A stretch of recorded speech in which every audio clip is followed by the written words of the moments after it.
All right. Good evening and welcome to the City Council Conference of August 25th, Sorry, it is not August 25th. It is September 8th, 2020. And we have one item on tonight's agenda, and it is a discussion regarding temporary use of parking lots and/or spaces for outdoor dining uses. I'd like to recognize our city attorney, Catherine Walker, to make the presentation. With any luck, my screen will share. Okay, can you see that? Yes. Yes. Okay, so we've been talking about this in Community Planning and Transportation Committee in July and August. A number of cities are across the country in dealing with COVID closures began to expand their dining areas out into the public rights of way, sidewalks, parking spaces, those kind of things. And so we started looking at this a couple of months ago. This is the kind of stuff we've been talking about. Obviously, you have some barrier there to protect the public from sitting and dining public from the traveling public. Different cities doing it different ways, but all providing for some protection. We looked primarily at Boulder, Fort Collins, and Stillwater at their permits in discussing what we might do here. And essentially what they've done is they've created a permit called a temporary outdoor expansion permit that would allow these restaurants, bars, and in some cities, other uses to expand into the public rights of way and private spaces. Sometimes in some of these cities, they were shutting down not just restaurants and bars, but retail was really affected. And so this was one way they early on kind of addressed some of those issues in the more harder hit areas. Generally speaking, all three cities have issued revocable permits, meaning if you don't follow the guidelines or the instructions, that permit can be taken back at any time. They're issued at the staff level and they're evaluated primarily on public health, safety, and welfare, of course. In some of these policies, you see a balance of the needs of the commercial uses with the needs of the surrounding property owners who may be impacted by this. Adequate access is huge through the area, around the area, those kind of things. What kind of hours of operation? Some cities have imposed a sort of a shutdown time and made that a part of their permit. It has to be immediately adjacent to the place of business. In Oklahoma, see similar rules in other cities, but in Oklahoma, particularly with the Able Commission, this is something that they require, but the goal is really to give these places additional capacity without sacrificing social distancing. We have a couple of processes in place already that deal with certain types of events. The special events ordinance deals with large events, game day, music festival, things like that, things that are anticipated to be open for at least 2 hours, open to the public with 1,000 or more people anticipated to attend. And that allows for street closures, barricades, and such to help operate the special event area. That's not something that's practical for everyday use, but it does kind of give us some guidance for this use. We also have parking variances that we grant from time to time. Those go through the police department. You have to make sure you're allowing pedestrian and emergency vehicle access. But again, those are short term, not something that would become a regular part of the business. And so they don't really fit for this. And recently, we've really pushed sidewalk dining. We have a permit process that allows restaurants to serve food outside adjacent to the business. A tough sell in the summer in Oklahoma, probably for some. You have to maintain public access across the sidewalk, and so that can be difficult. You have to be in an area where the sidewalks are wide enough to accommodate both your outdoor seating and the passage of the public. So in looking at a temporary outdoor expansion permit, we have to consider safety, obviously. We want the pedestrian access to continue to be accessible. We want the dining areas to be protected from traffic. We want to think about the loss of public parking. If this were to really grow, that's probably something we'd want to consider. The licensing, as I said, the ABLE license particularly requires that this be done adjacent to the licensed premise. And so how does that work when you have a sidewalk right there that you need to maintain access on? and then coordination with adjacent properties. So what I have drafted is a proposed proclamation that could be done by the mayor at any time, but I know that it was really important to her that we get feedback on this and not just adopt it. And it follows a similar process to these other cities, a revocable permit. So a permit that would be granted based on eligibility, following all of the application guidelines and the rules, and then it could be revoked if those rules weren't followed. To be eligible, you have to operate a permanent location within Norman. This makes sense for a number of reasons, but able regulations being one of them. If this isn't really an ordinance or a proclamation that works well with things like food trucks that are mobile and that don't have a permanent location. You have to show proof of all applicable licenses. So if you need a license from the health department, if you need a license from the city to operate as a restaurant, if you need your ABLE licenses, all those need to be current before you could get this kind of permit. Insurance is a big one because they are going to be operating in our public rights of way that we control and that we can be liable for. And so we want the city to be named as an additional insured on their insurance policy, and it needs to at least be in the limits that the Governmental Tort Claims Act says we can be liable for. With their application, they would be including a sketch of the proposed expanded service area. Where are those barriers? Where do you propose the tables go? How do people get into the barricaded area? And how do people get around? So if you're using the whole sidewalk and into the parking area, something Stillwater did is they had to show a barricaded sidewalk area wide enough for ADA accessibility around the dining area. Safety barriers. Obviously, this is a key component. We want people to be safe when they're sitting out there. And so these barriers may differ based on whether they're in a private parking lot where there's not traffic, or whether they're in, on Main Street where the traffic's going by at a pretty quick pace sometimes. And all that's just based on safety. Design and operation, of course, this is to enable social distancing, not to enable more crowds necessarily. We want to get more occupancy, more capacity without sacrificing that social distancing. So the tables have to be arranged in the barricaded area 6 feet apart. And then they have to be able, if it's a bar, to deny access to non-customers, bar or restaurant, and then under 21, obviously, if it's a bar. This also is written to allow for staff approval. It's the way it's written now, it goes to the city manager after review by Public Works, the planning department, the police department, to make sure that it's meeting all of these public safety requirements. And it would expire right there with our mask ordinance on November 30th, unless it's modified or extended or even rescinded if things really turn around. And we want to open back up. So with that, I'm happy to answer any questions. I'll take your feedback and work that into the final draft before presenting it to the mayor.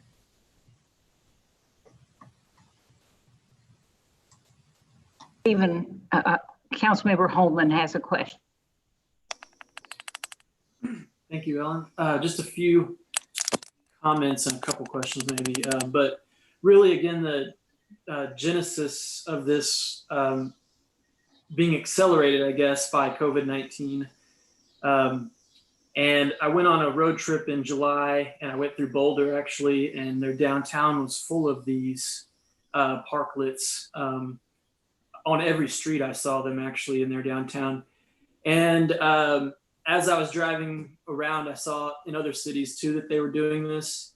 And if you actually go back to the center city policy, it actually shows several concept drawings specifically on Gray Street of doing this on a more permanent basis, or having a more permanent policy to allow this. And the center city policy encourages us to explore these options with parking and stuff. And so it's not necessarily new, a new idea in Norman, but we haven't really, I would say, aggressively pursued this type of thing. And I think with COVID-19 and some of the restrictions we've had to put in place on businesses with capacity and things, it seemed like a pretty effective way maybe to give them some relief and use some of the parking that we may have. I mean, Campus Corner does not have an abundance of parking, but some businesses may find that using their parking spaces in front of their building is more beneficial than using them to park 2 cars in. So, and downtown we have more parking spread throughout the area, and more restaurants too. So I could just see it being helpful, and get more people outside. And I would definitely want to see us look at this, in a bigger picture as a policy going forward for the city as well, outside of COVID-19. My only real questions, I just want to make sure that what we're doing isn't overly more burdensome or anything than what these other cities are doing, as far as the requirements, the cost, insurance, all those things. I think those are all great ideas that we should do. I just want to make sure that we're not making it exceptionally harder to do than other places that are doing it, like Boulder, which I think is a real comparable city to ours, especially. I think Stillwater is as well, but Norman's a lot bigger than Stillwater. Boulder's a little bit closer, so in size anyway. I stole liberally from these other cities. I talked to Stillwater, I've talked to the Boulder city attorney, and then Fort Collins as well. And all of these things that are in our policy are things that you can find in their policies. I think Stillwater may have been the only city that required the insurance. And I don't know what kind of cost that would be, but just to give you an idea, the tort claim limits are not that high. So we're not talking about a $1 or $5 million general liability policy. It's $25,000 for property damage, $125,000 for personal injury. So I think the rate for that policy is probably fairly reasonable. But other than that, only being in Stillwater, all 3 cities had elements of each of the things that we're requiring in ours. Okay. And the only thing that we talked about it too the other day was the ABLE commission. And you mentioned how in Colorado, the governor actually has given like an exemption or a special permission to get around the fact that if we use the parking spaces as outdoor dining and there's a public sidewalk running between the building and the parking spaces, that causes a problem legally with the ABLE commission, the way I understand, the way you explained it to me. Yes, that's correct. You have to serve adjacent to your licensed premise. We've talked to them about that. Stillwater's talked to them about that to see if they could get creative on that. We haven't really gotten anywhere yet. And what Stillwater ended up doing is requiring that you provide access around the licensed premise, so that you could use the whole sidewalk, and you could extend into the parking spaces, but you would have to provide protected access around the parking spaces, not in traffic. So it ends up cutting your parking spaces a little short, but it was one way they looked at to provide access around that, to kind of get around that situation as much as possible. So what they're losing though in parking space because of the path they have to make, they're gaining by being able to use the entire sidewalk though.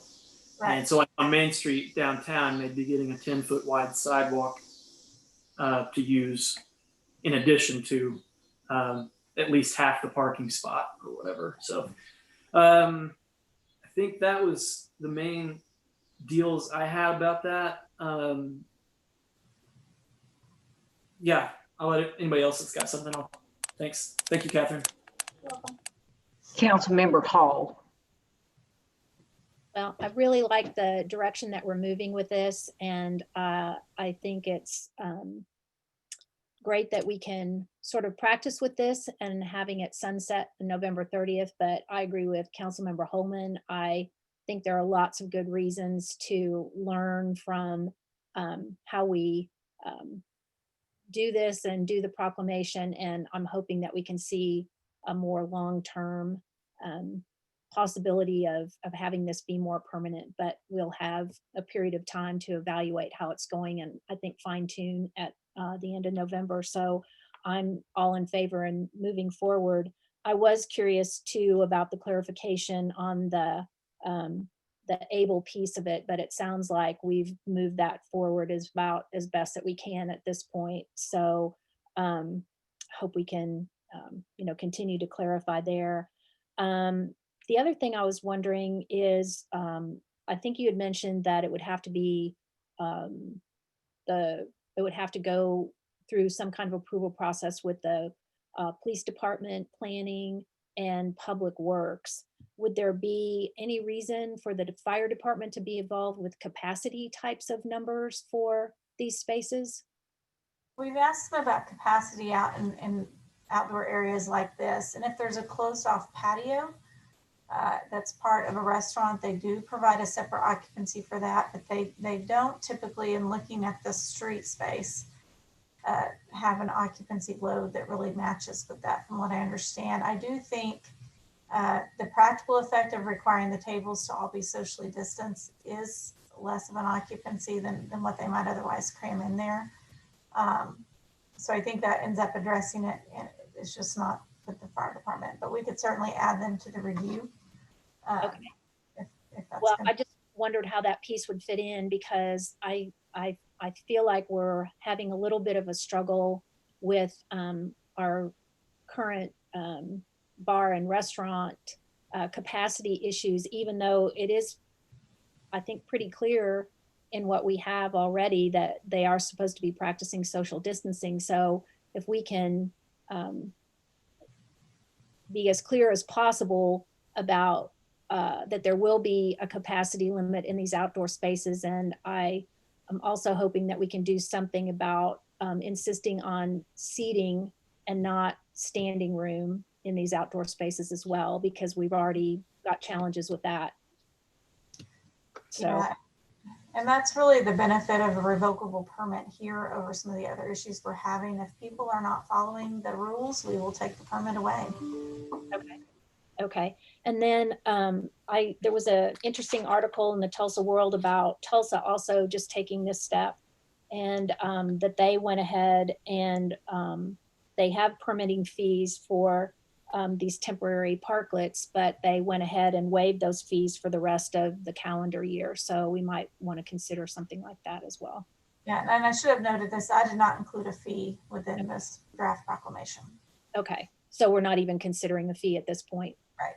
Okay, I like that too, since it's temporary and sunsetted in November, because part of this is concentrating on providing more opportunities for our businesses to move their customers outside. I think it's just a wonderful goal of a walkable city anyway. So I'm really hoping that this works out and that a lot of restaurants will take advantage of it, and we can see how it all works and then move towards a more permanent way of doing it. So thank you for all the work that you put into it. Councilmember Bierman.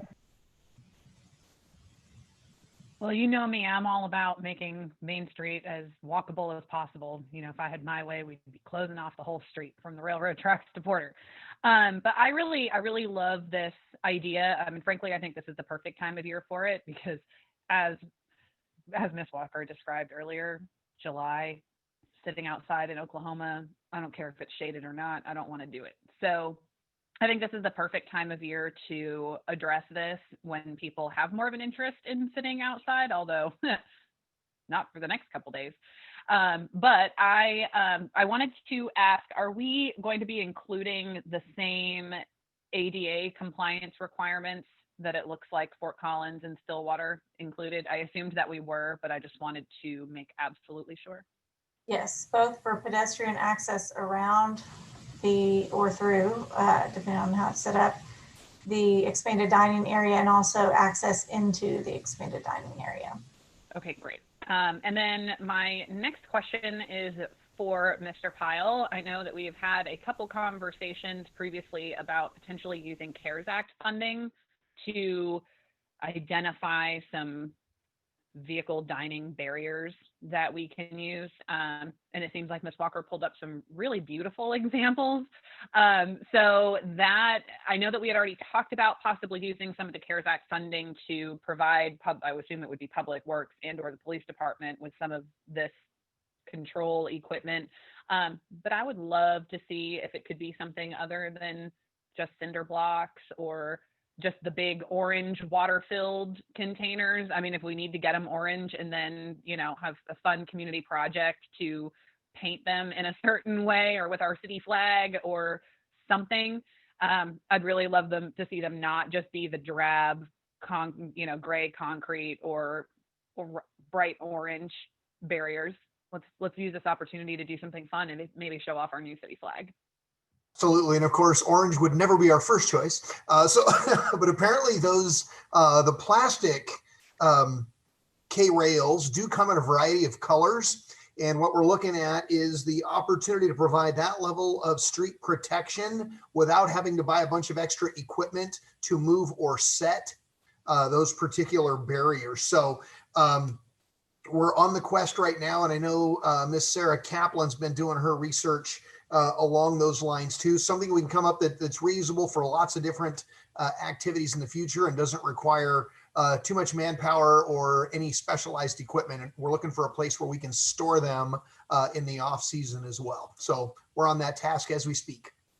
Sounds great. Well, I'm really looking forward to moving this forward and hoping we can use this as kind of a pilot program for possibly a permanent program in the future. So I appreciate everyone's work on this.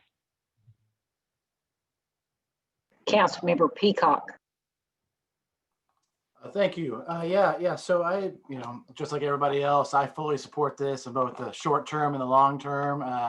Especially want to hit on Councilmember Bierman's comments on the design. I think this idea is only going to be successful if we treat it as a placemaking project and not a highway barrier project. I think exactly. There's a really neat opportunity to do something special here, and we should definitely take that by the bull.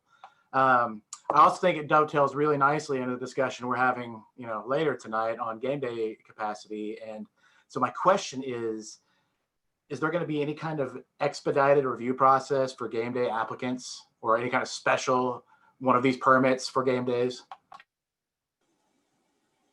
It depends on how it's set up. We do a number of permits for game days as it is.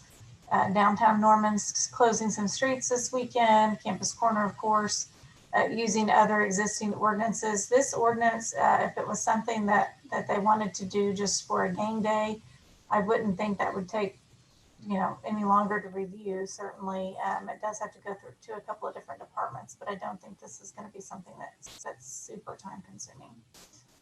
So someone could probably decide midweek if they wanted one of these and get it turned around before the game day on Saturday.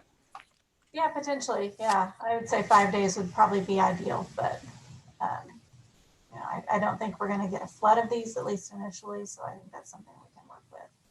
Just trying to figure out how to remove the sting from some of these restrictions. So appreciate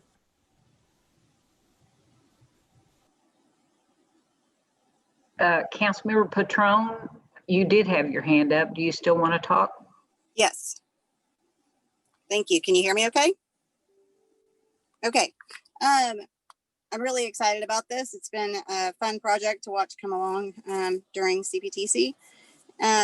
My question on the insurance, and I guess it kind of follows up from Councilmember Peacock's.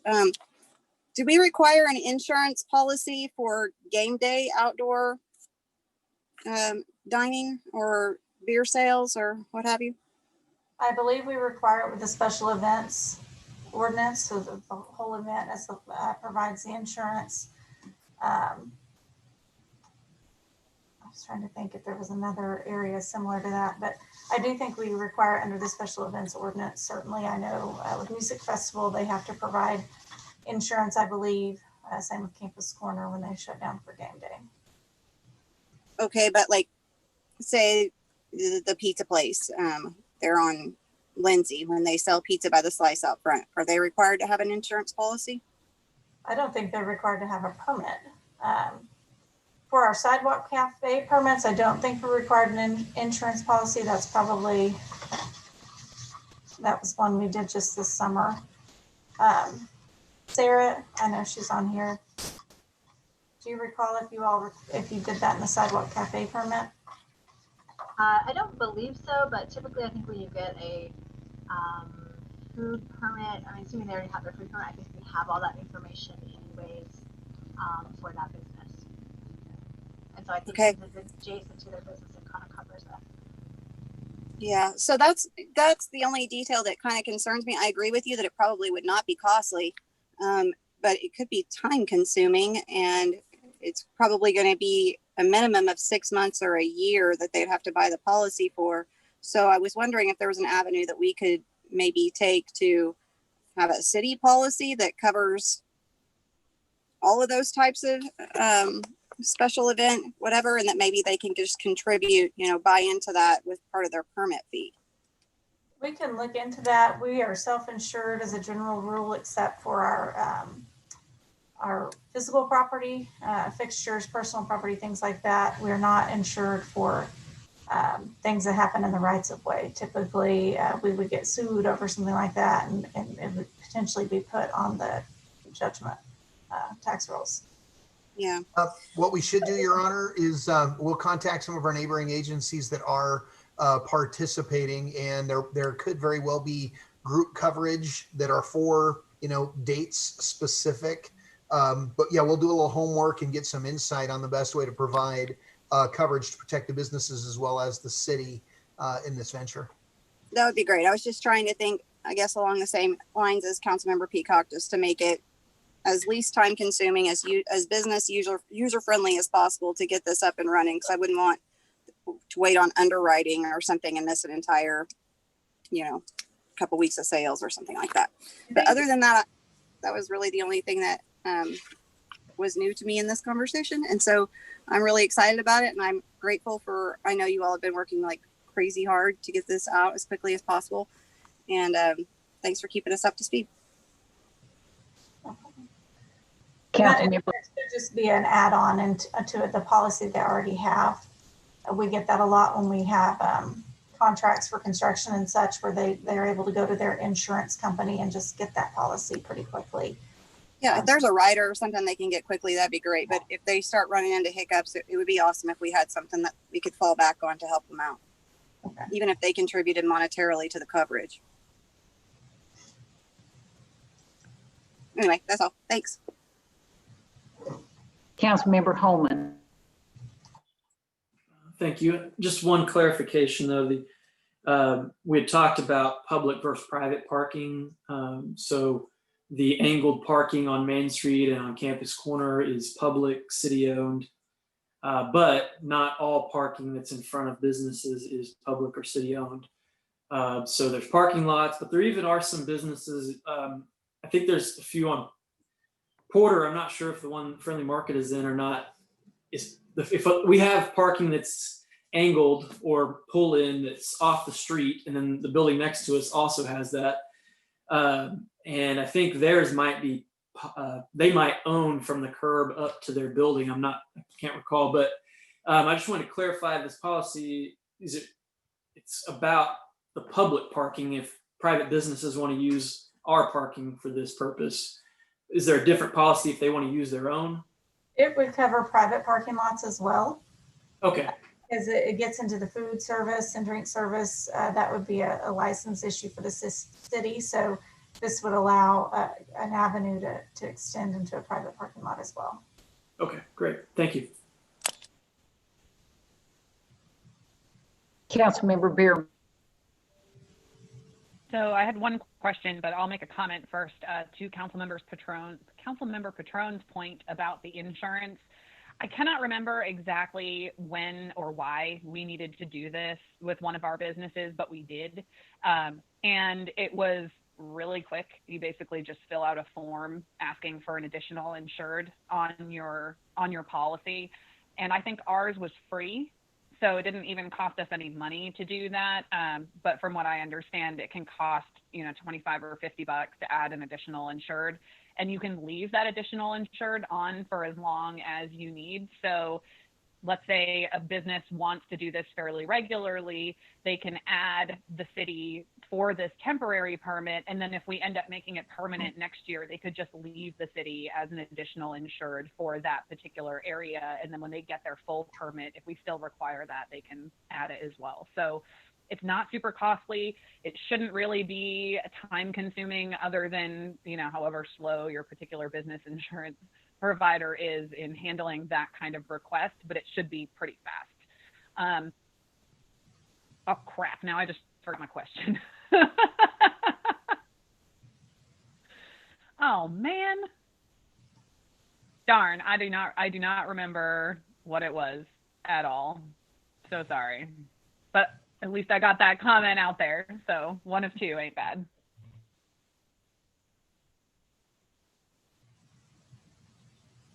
Any other questions, Madam Clerk? Councilmember Peacock. I just had a comment that made you guys maybe think about it. In the long-term viewpoint of this, you know, you think about how much sales tax a parking space generates, and then how much a sales tax a parking space could generate under a plan like this. And I just think, you know, we really need to be looking at this, not just for a COVID solution, but really like what is the impact long-term and what's the opportunity? So just want to hammer that point home while I still can.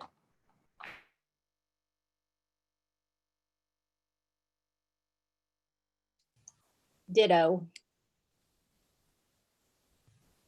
That's all I have that I see. And when I remember my question at 3 o'clock this morning, I'll write it email down it over. and then wait a few more hours and then I'll send it to you. Okay. Well, I don't have much to add. Great comments and great questions from my colleagues, but I will share my excitement with this. Again, I hope this is one of those things about life and COVID-19 that we actually keep when COVID-19 has finally left us. I love the idea of placemaking. I think this fits into the vision of what we want our walkable downtown to be, and hopefully other areas. We have many areas that this would be, I think, fantastic for. While right now it's practical, it's also adorable and we need to keep it. So I'm looking forward to it. And I also, again, want to join in sharing my thanks to all the staff that's worked very hard on this. I'm excited to see it in action. And if there are no more questions or comments, we can all get a quick break before we begin at 6:30. Anyone got anything else to add? What's the next step? It's the resolution, correct? I did it as a proclamation to give us some flexibility in case we wanted it in place sooner rather than later. And it also is a little bit easier to change because we don't have to wait for a council meeting. So that gives us some freedom to tweak it as we need to while we figure out how this is going to work in real life. So it'll go into effect now, this week? Yeah, I'll talk to the mayor about when she wants to sign it, but we can make it go into effect immediately or give it a couple of days so we can come up with an application form. Thank you. I like your enthusiasm, but I do think an application form is vital in this process. So Catherine, you tell me when, and I will pop by and get that signed. Excellent. All right. Well, seeing no more questions or comments, it is 6:06. I will see you all at 6:30. It'll be the same meeting, so please turn off your audio and your video.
All right. Looks like everyone's back. You be careful there, Councilor Patron. I see you trying to set something up. Soccer mom out here is waiting in her car. Right on. A lot of things to juggle today.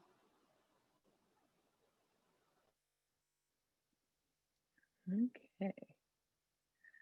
Madam Clerk, are we ready?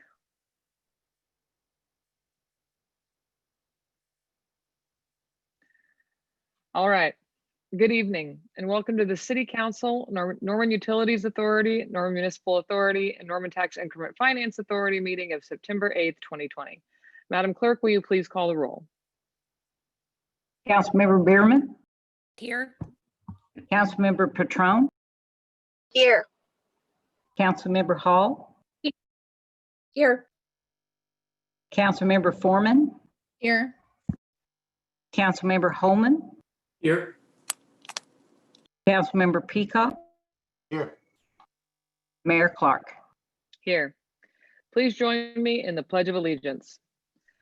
I pledge allegiance to the flag of the United States of America and to the republic for which it stands, one nation, under God, indivisible, with liberty and justice for all. We will now move on to item 3, the nomination and appointment of an eligible person to fill the council vacancy in Ward 5. I'll entertain a motion to appoint Michael Nash as recommended by the Ward 5 Selection Committee. So moved. So moved. Second. Second. All right.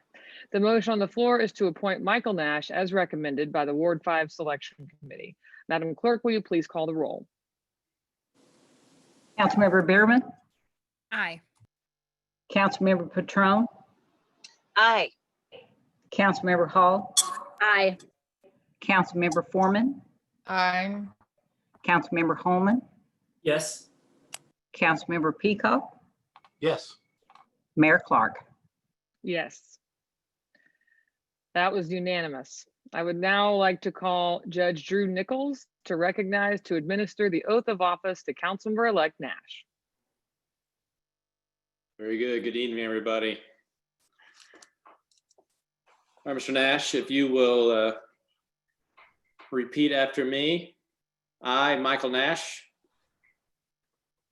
I, Michael Nash, do solemnly swear do solemnly swear that I will support, obey, and defend I will support, obey, and defend the Constitution of the United States the Constitution of the United States and the Constitution of the State of Oklahoma, and the Constitution of the State of Oklahoma, and that I will not knowingly receive, and that I will not knowingly receive, directly or indirectly, directly or indirectly, any money or other valuable thing any money or valuable thing for the performance or non-performance for the performance or non-performance of any act or duty pertaining to my office, of any act or duty pertaining to my office, other than the compensation allowed by law. other than the compensation allowed by law.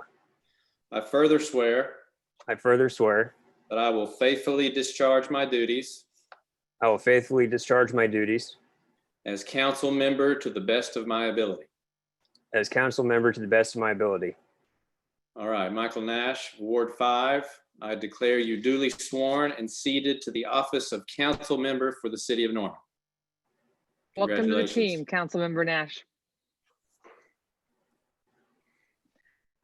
All right, let's continue on. Item 5, approval of the City Council study session minutes of March 17th, 2020, City Council study session minutes of March 31st, 2020, City Council study session minutes of April 7th, 2020, and City Council, Norman Utilities Authority, Norman Municipal Authority, and Norman Tax Increment Finance Authority minutes of August 25th, 2020. I need a motion to approve the minutes. So So moved. Second. The motion on the floor is to approve the minutes. Madam Clerk, will you please call the roll? Councilmember Bierman, Aye. Councilmember Patron, Aye. Councilmember Hall, Aye. Councilmember Nash, Aye. Councilmember Foreman, Aye. Councilmember Holman, Yes. Councilmember Peacock, Yes. Mayor Clark. Yes. It was unanimous. Thank you, Madam Clerk.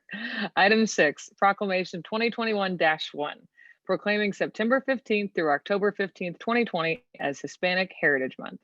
I'll entertain a motion to acknowledge receipt of the proclamation. Motion. Second. Second. The motion on the floor is to acknowledge receipt of the proclamation. Madam Clerk, will you please call the roll? Councilmember Bierman, Aye. Councilmember Patron, Aye. Councilmember Hall, Aye. Councilmember Nash, Aye.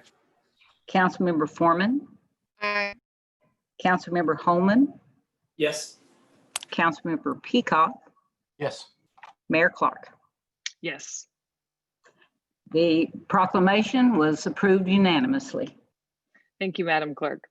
A proclamation of the Mayor of the City of Norman, Oklahoma, proclaiming September 15th, 2020 through October 15th, 2020 as Hispanic Heritage Month in the City of Norman. Whereas Hispanic Heritage Week started in 1968 and was expanded to cover a 30-day period from September 15th through October 15th in 1988. And whereas Costa Rica, El Salvador, Guatemala, Honduras, and Nicaragua celebrate the anniversary of their independence on September 15th, and Mexico and Chile celebrate their Independence Days on September 16th and September 18th, respectively. And whereas the 2020 Hispanic Heritage Month national theme, Hispanics, be proud of your past, embrace the future, focuses on measuring the greatness of America by measuring the collective contributions of its citizens, past and present, and recognizing that our future will be measured by our ability to uphold and instill into others our most valuable assets, our shared culture, history, knowledge, and sense of community. And whereas Norman is home to people whose ancestry represents hundreds of nations, including Mexico, Spain, and the Spanish-speaking countries of Central America, South America, and the Caribbean.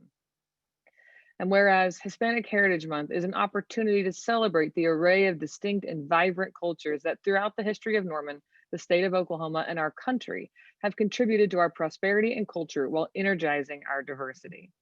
And whereas it is necessary to increase awareness of and appreciation for the valuable and important contributions made by Hispanic Americans to our business, cultural, and education communities. Now, therefore, I, Mayor of the City of Norman, do hereby proclaim September 15th through October 15th, 2020 as Hispanic Heritage Month in the City of Norman, and invite all citizens to join me in celebrating Hispanic culture, traditions, and achievements. To recognize this proclamation, I would like to recognize Juanito Renteria, a 5th grade teacher at Truman Elementary School. Sir? Hi, thank you, Mayor Clark, for that introduction. Good evening. My name is Juan Renteria, and I am a 5th grade teacher at Truman Elementary in Norman. I am humbled and honored to have been given the opportunity to accept this formal proclamation and celebration of Hispanic heritage. I would like to thank Mayor Clark and the City Council for their continued efforts in making Norman, Oklahoma a place where all are welcome. Additionally, I would like to thank the Norman Human Rights Commission for amplifying the Hispanic community and providing us with a space to be heard and to share everything we have to offer. There is so much beauty and value in the Hispanic culture. Its emphasis on the family unit, on the importance of hard work and determination, and our ability to dream big for one another will only work to strengthen the Norman community for years to come. In closing, I would like to share some wise words from King T'Challa, Marvel's Black Panther. He states, "Now more than ever, the illusions of division threaten our very existence. We all know the truth. More connects us than separates us. But in times of crisis, the wise build bridges, while the foolish build barriers. We must find a way to look after one another as if we were one single tribe." As a proud Mexican American, thank you for this opportunity. May we continue to build bridges for all people in Norman and strive for love, respect, and unity. Gracias. Well done. Thank you very much. And I hope you pick up your hard copy of the proclamation and be sure to share it with your students. I will. Thank you, Mayor Clark. All right, moving on. Item 7, Proclamation 2021-2, proclaiming the month of September 2020 as Pain Awareness Month. I'll entertain a motion to acknowledge receipt of the proclamation. So moved. Second. The motion on the floor is to acknowledge receipt of the proclamation. Madam Clerk, will you please call the roll?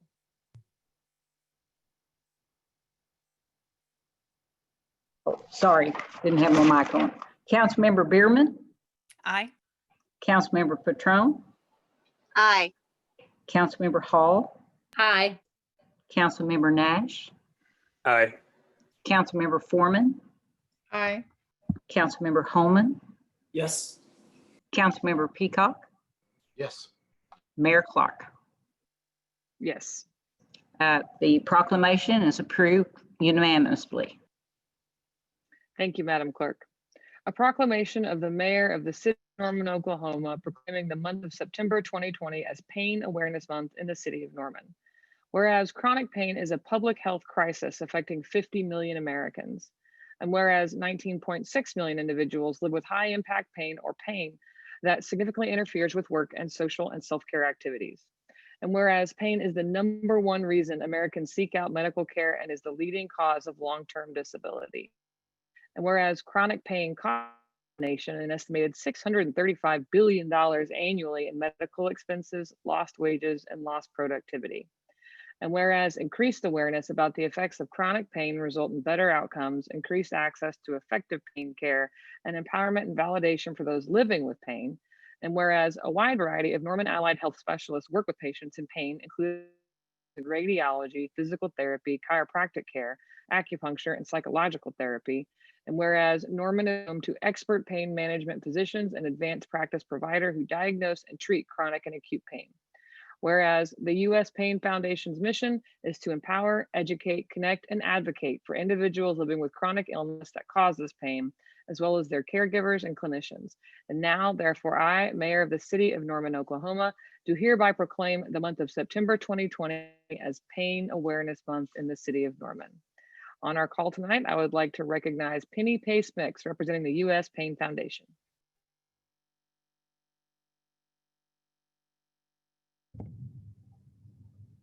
Hello, thank you for having me.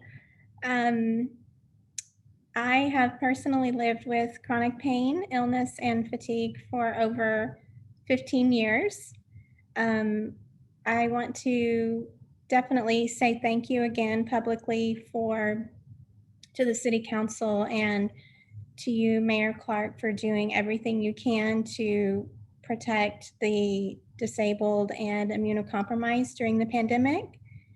It means so much to our community. I would like to read a quote from More Beautiful Than Before, How Suffering Transforms Us by Rabbi Steve Leder. When you are visited by pain, let that pain bring new perspective and new priorities, new respect, and more time for your body and your soul. Survive, heal, and grow when your heart or body aches. What was beautiful when whole is beautiful when broken too. The soaring bird amazes, but the wounded sparrow evokes an intimate, deeper, more resonant tone within our souls. Make music with what remains of your suffering. Dance and sing to a melody gentler, wiser, and more beautiful than before. Thank you very much for that. I appreciate you being here tonight. Thank you. Okay, with that, we will move on to item 8, the consent docket. This item is placed on the agenda so that the City Council, by unanimous consent, can designate those routine agenda items that they wish to be approved or acknowledged in one motion. I need a motion to place items 9 through 33 on the consent docket. Motion. Second. The motion on the floor is to place items 9 through 33 on the consent docket. Madam Clerk, will you please call the roll? Councilmember Bierman, Aye. Councilmember Patron, Aye. Councilmember Hall, Aye. Councilmember Nash, Aye. Councilmember Foreman, Aye. Councilmember Holman, Yes. Councilmember Peacock, Yes. Mayor Clark. Yes. The consent docket is placed, we've placed it by unanimous vote. Thank you, Madam Clerk. All right. Item 9, appointment of Lee Hall to serve as the city council representative on the board of trustees for the City of Norman Retirement System. Item 10, bid 2021-13 for unleaded diesel fuel delivery for the fleet division.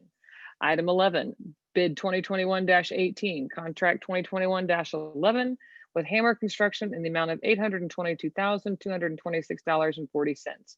Performance bond, statutory bond, and maintenance bond for the 2015 water well lines project located near Tecumseh Road and 108th Avenue Northeast, and budget transfer between project accounts.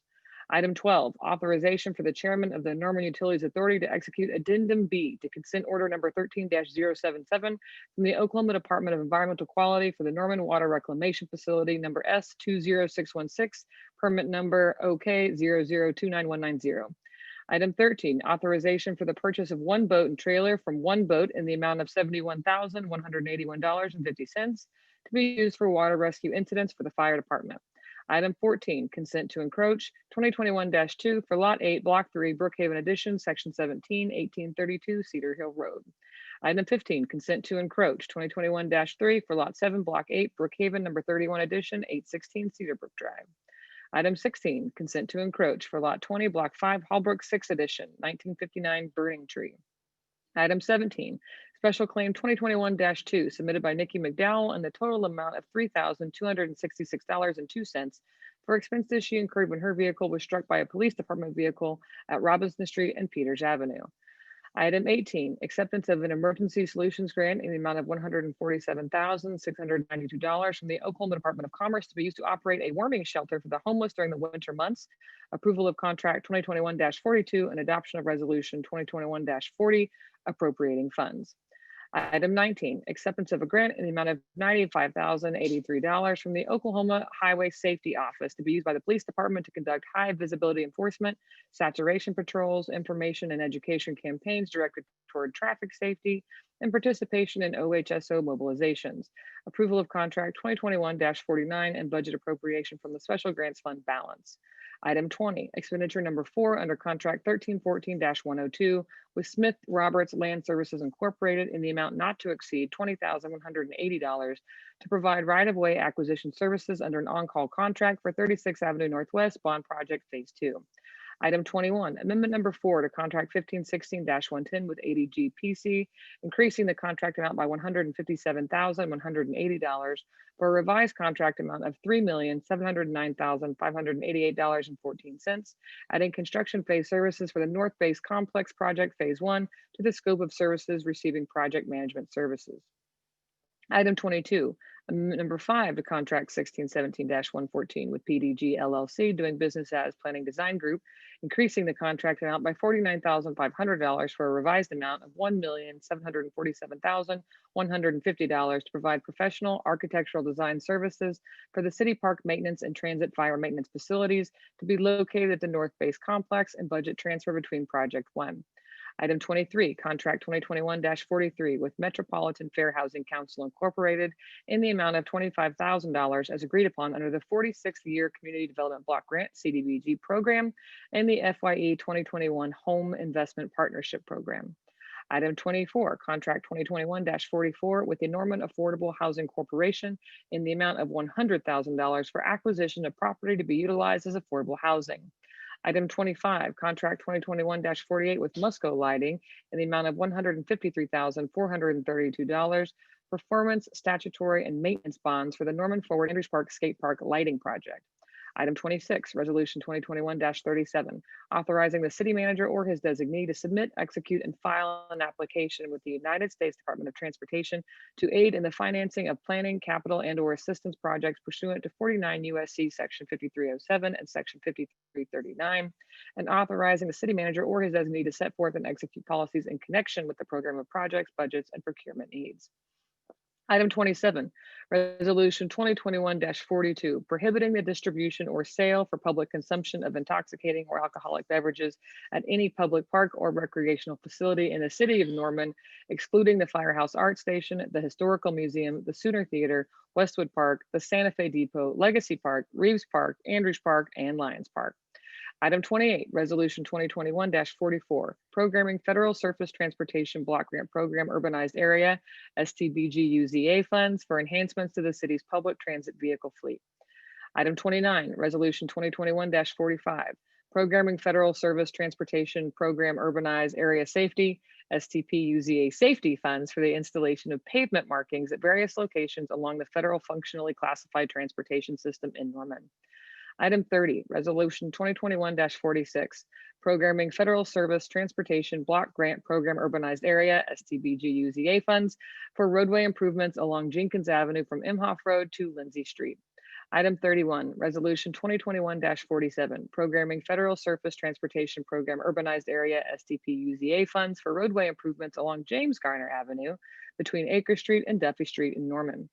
Item 32, Resolution 2021-48, Programming Federal Surface Transportation Block Grant Program Urbanized Area, STBG-UZA funds for roadway improvements along Porter Avenue between Robinson Street and Alameda Street in Norman.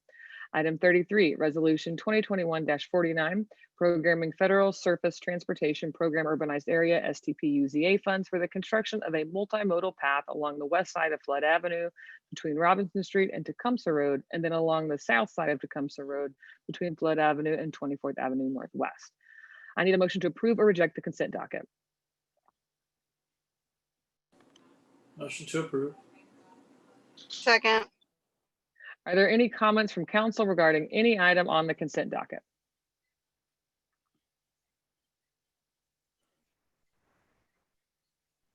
Councilmember Nash? Point of information. Yes. Is there a record of how often for items 21 and 22, the increases? Is there a record of how often those companies have asked for increases to the budget? And I see that this particular case, it's been increased by adding parts onto the project, but in the past that we've used these companies, is there that history? I can take that. Councilmember, this is Sean O'Leary, Director of Public Works. Yes, there's certainly a detailed record. Happy to provide that to you on all the past increases. Item 21 is with ADG. This is a firm that the city has contracted with for several years now as our program management firm. They are primarily an architectural firm, but they do engineering services as well. And they are managing all of our Norman Forward projects. So that's why you see several amendments each time they take on another project, like the library project or that sort of thing. We add an amendment to add that project to it. So that's what's happening here. The same is true with item 22. PDG is a architectural firm who has designed the Griffin Park soccer complex. And I think the first 4 amendments related to the soccer complex. And then when we got started on our this particular transit fire maintenance facility at North Base, they were the most qualified firm to take that project on since they had already done the parks maintenance facility there at Reeves Park. So that's a little bit of a quick overview, but we're happy to provide details on any of that you'd like to have.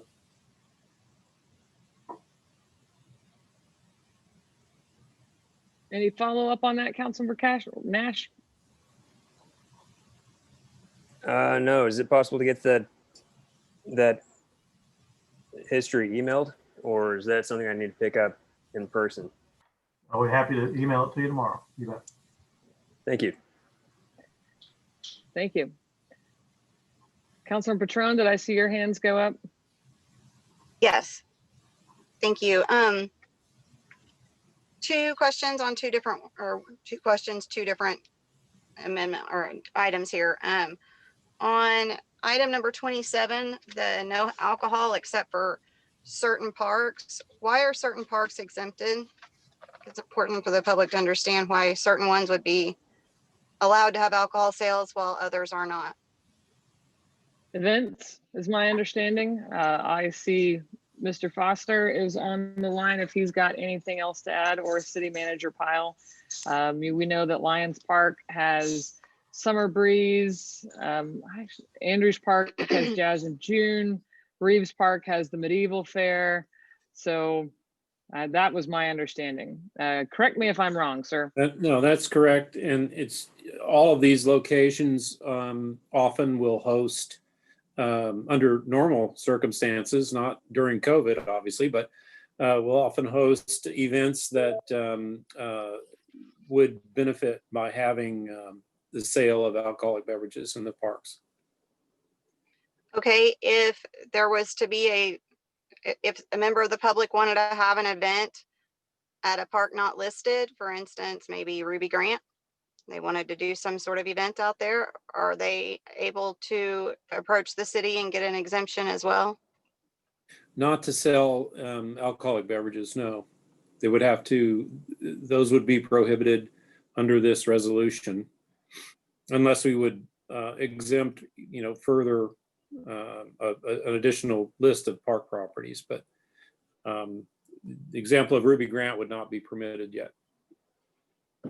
Okay, I mean, I personally don't have, this isn't about Councilmember Patron. I've been asked about this particular issue. And so I'm wondering if there is a way that we can further explain to the public if they, what the reasoning is behind it. I get that we have certain city sponsored events, but not all of them are city sponsored. So what would be their recourse? What would be the way that they would go about getting that applying if they wanted to for a special event? A special event at one of these locations has to go through an application process through the police department and the parks department and the city clerk's office, as well as the ABLE commission, assuming it's not a local brewery. And so it's a specified permit process with all those. Okay, and then it would come to council. And then it would come to council, correct? For the exemption on a different park? No, you mean like for Ruby Grant, for example? That was an example of a park that's not exempted. But there are many parks, and we have like 50 something parks. So if there was a event that the public wanted to have, is it just not allowed, or is there an avenue that they could go through to be exempt, to get their event exempted? Maybe it's a question for Catherine, I don't know, but events would be allowed at any of the other parks. They just couldn't sell alcoholic beverages. Well, that's what I meant. This per this exemption. To change that, it would require a new resolution adding those parks to the exemptions contained in the resolution. Okay, so there is an avenue for equal access. Thank you. Okay, and then the other question was on number 19 for the grant. It mentions overtime for the officers. Would any overtime costs be covered by this grant? Yes, this grant would cover the overtime cost that we would do traffic enforcement for. Okay, thank you. That's all my questions. Madam Clerk, are there any other questions? Or Councilor Bierman? So I have a few questions. I guess I will start kind of where Councilmember Patron left off. Judd, as you can imagine, I also have some questions about number 27, about the resolution about alcohol in parks. And it seems like maybe you answered my question without it being asked specifically, but is this just related to the sale of alcohol? Yes. Okay. Yes, this allows somebody that has a license through ABLE to sell and distribute alcoholic beverages. Okay, great. Then that takes care of my question on that one. Chief Foster, I also have a couple questions about the OSHO grant. And my first one was about the overtime, but is that really what we're doing here? Is we're just, building in some additional funding to allow our officers to kind of step up some of this enforcement, particularly in areas that have high traffic collisions? Is that what I'm understanding properly? Yes. Okay, so it's not for that's what it's purchasing for. equipment or It's okay. for more. Now it can be for education efforts, but I don't believe we have any equipment in this one. We have in the past, bought some signage, the electric signs and things with past highway safety grants, but I don't think we have that in this grant. Okay. Okay, great. And can you explain a little bit about what you expect to do with this grant? So what should Norman residents expect in terms of what you're planning to do, how you're planning to set it up, what kind of enforcement you're looking at doing? Generally, it'll be a lot of saturation patrols in areas where we see a lot of traffic collisions. The main purpose of the grant and the overall program is to reduce fatality accidents, injury accidents, and property damage accidents. And there's a number of ways to go about that, but saturation patrols are the primary purpose for either traffic violations like running red lights, failure to vote, full-time inattention, distracted driving, or through drunk driving enforcement, DUI enforcement. And we participate in the federal programs such as drive sober, get pulled over, different programs that they have, we're required to participate in. Okay. And so I'm gonna make this comment. I'm a little concerned about potential disproportionate impact on Ward 1 residents. The traffic stats from 2019 as well. It's concerning to me that we have an estimated Black population of about 6,000, yet nearly half of that population received tickets and warnings in 2019. And, we all know that that's not the 33,000 something, or not all individuals who received tickets, that there could be individuals who received multiple tickets throughout the year, but only 29% of the white population experienced the same. And so, representing some of the lowest income census blocks, I received a number of questions and concerns about this grant and what this might mean for disproportionate enforcement, either in Ward 1 generally, or even among our minority populations specifically. So that is a concern of mine. I do recognize, though, that we have some areas of town that have some very serious collisions, and one of them just happens to border Ward 1, right at 12th and Lindsay is a particularly concerning area. So I do recognize that there could also be a significant benefit to Ward 1 residents as well as to the rest of the city. But it does concern me that we don't necessarily just use this grant to continue on a trend that there's a large portion of my ward that is not super happy with. But I mean, Highway 9 is another one. We have some very, very difficult areas in this city. And so anything that can help us start to reduce these extremely serious accidents, I do think we need to be pursuing. So I would just really like for you to keep us up to date on what comes out of these higher saturation events. If you could send us emails with some data afterwards and let us know kind of how this is going, I'd really appreciate that, because I can really see both sides of this. And so I just want to be sure that we're using these funds in a way that, provides the most benefit and the least disproportionate impact. Yes, we track those stats anyway. We have to report them to highway safety. So that would be fairly simple for us to okay, I appreciate that. Yeah, and however a reasonable amount of time it takes after these high saturation events, I would appreciate that. And that's all I have for 19. I do have a couple more questions. One is on number 24, the $100,000 grant for affordable housing. This is one of my favorite programs that we do, and I'm glad that we've been able to add 28 affordable housing units in 4 projects since 2013. But I wanted to know, do we have any kind of a timeline for new projects? From what I recall, we budgeted this last year, but $100,000 isn't necessarily a lot to be able to buy and build affordable housing. So I can imagine that we're probably getting somewhat close to the point where we could be looking at a 5th project. Yes. Currently, we have 3 projects out to bid. It's not actually for acquisition of property. It's property that was acquired earlier. There are 3 single-family houses being constructed to the proposed visitability standards. 2 of them are on West Johnson and 1 is on North Stewart. And so we should get the bids back towards the end of this month and then start on construction. They're each 2-bedroom single-family homes. Great. I am very excited to hear that. And I am too. particularly about the visitability standards as well. I think if we can put our best foot forward on that, I think it will encourage other developers to do the same. So I really appreciate it, Lisa. Thank you so much. Thank you. And then my last question is on item number 11, the water mains out at Tecumseh Road and 108th Northeast. My question is, this is for basically connecting new customers, correct? Yes, yes. We Okay. nine new water wells, and these are some of the lines that will connect them to town. Great. And are we using any of the development fees for that? We just use the water money in general. So any water money that we have, we use it towards it. And then actually, this one's going to be from the bond money that we recently got a loan for the wells. I see. Okay, great. That's all I've got. Thanks. Councilmember Holman.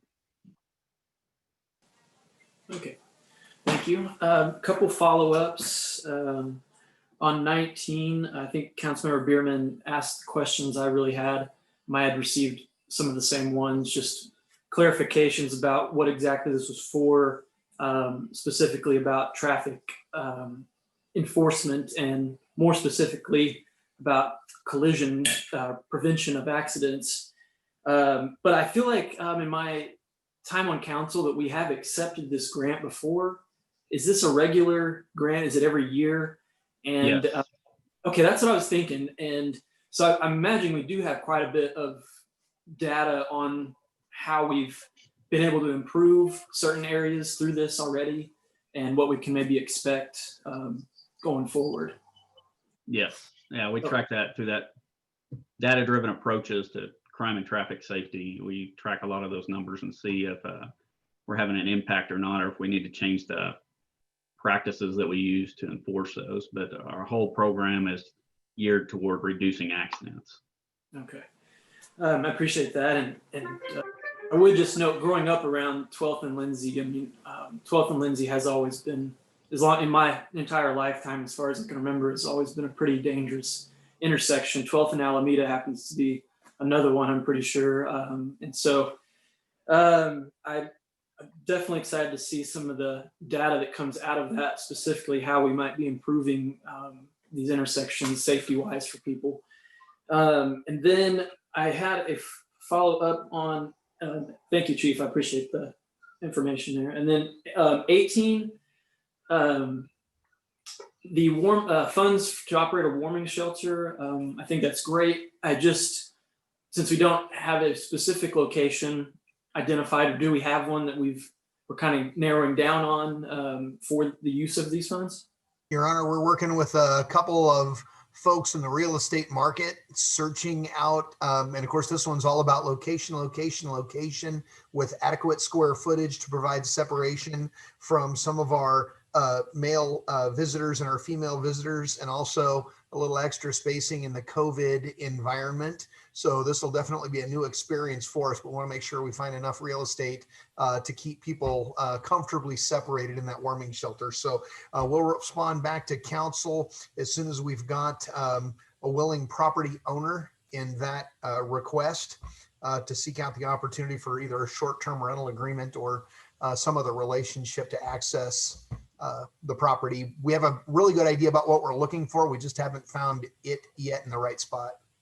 Okay, thank you, I appreciate that.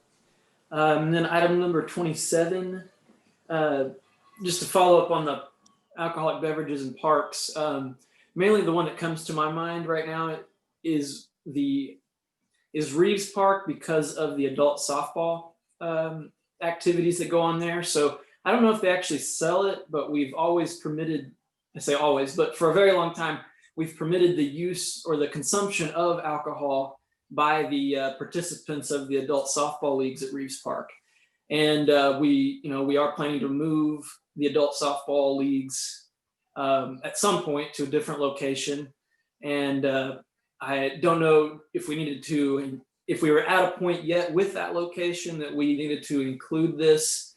Because I do feel it'd be appropriate that if we've been allowing them to do it and it hasn't caused a major problem, then I'm fine with continuing to allow them to do it at a new location. But do we need to make that change now, or is that something we just should wait until that facility is ready to go?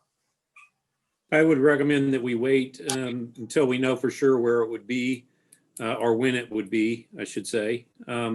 Not sure how long it would take us to be able to construct a facility at the north site. So for now, it's the adult softball program is going to have to remain at Reeves. I appreciate that. Again, I just make for the record that I would support allowing them to continue doing what they've been doing at Reeves Park when we move them, whenever that is.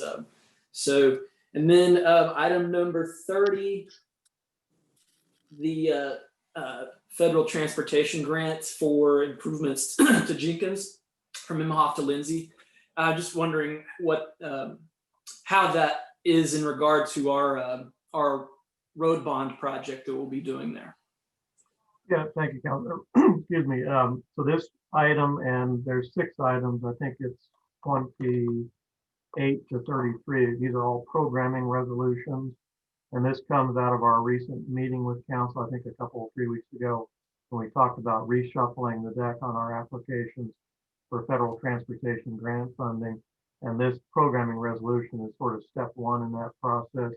We do this at the council level, submit those to ACOG, and then we are allowed then to submit these projects as one of our project applications in mid-October for next year's federal funding. This particular one, I think, is the Jenkins Avenue project from Imhoff to Lindsay. And it is a project that really fits well. We think the early ranking numbers are very favorable, that this one might be one that we would like to submit for federal funding. It's about $9 million in improvements. And if we're fortunate, we can get several million in federal funds, as opposed to doing it with all bond funds, as you know, which is the current plan.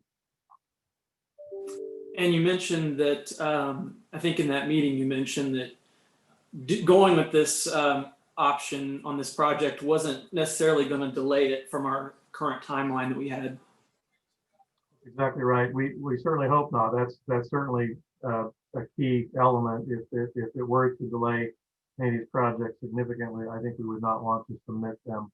So the applications that we're submitting in mid-October are for federal funds and FY or federal fiscal year 22 and 23, which starts in October of next year. So if this one is as successful as we think it will be, funding for this project would come available October 1st, 2021, so about a year from now. And that's pretty close to the schedule we were on with the local bond funding. Might have been a little bit earlier if we could get the design done, but it would have been around the same summer, fall of next year. So we wouldn't be losing much time at all. I appreciate that, Sean. And just for anybody that wasn't at that meeting or wasn't watching it, some of the projects that we had included in the April 2019 transportation road bond that we had anticipated to pay for entirely out of local bond money, it turns out that some of them actually might score very high for federal funding. And some of the projects we were going to try to use federal funding to do might not be scoring very high at all and may take a very long time to get federal funding for. And so staff came up with the idea that maybe we should try to seek federal funding on some of the projects we have that score really high. And this is based on a lot of changes that have happened recently in how federal money is allocated to cities in the metro area for these projects. So it was something we thought was a good idea in, I think it was committee or study session. I can't remember if everybody was there for that, but anyway, I appreciate staff's explanation of that. And I do think it's a good idea for us to try to get it for this project specifically, especially since it keeps it hopefully it keeps it on the same timeline. So thank you. Thank you. Perfect summary. Yeah. Are there any other questions from council regarding items on the consent agenda?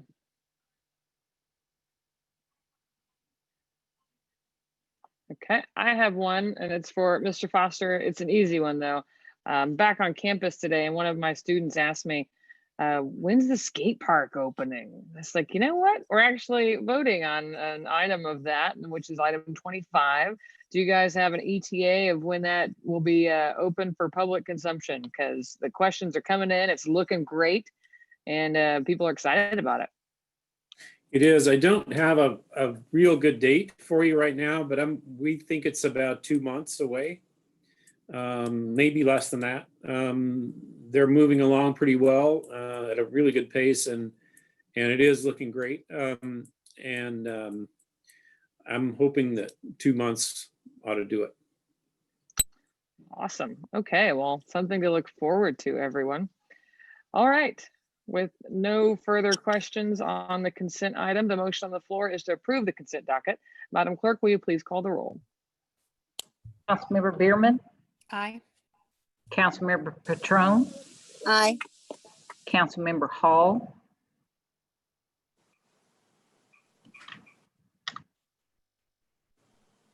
Councilmember Hall, where'd you go? I'm right here. Okay.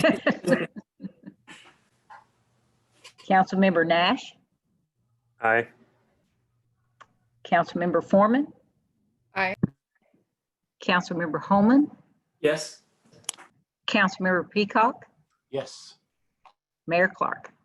Yes. The consent docket is approved unanimously. Thank you, Madam Clerk. We'll now move to the items off of consent. Item 34, ordinance 1920-59, closing a portion of the alley right-of-way located in Block 68, original Town of Norman. I'll entertain a motion to adopt or reject the ordinance on second reading, section by section. Motion to adopt. Second. Thank you. We'll now have a presentation from the applicant or person representing the applicant, Mr. Sean Rieger. Thank you, Madam Mayor, and good evening, council members. Thank you for having us tonight. I'll be very brief on this one. This one is a simple vacation of an easement item. I'll share a screen so you can see what it is we're talking about. Here we go. Hopefully everybody can see this. This is a location. This is the County Well project in downtown Norman.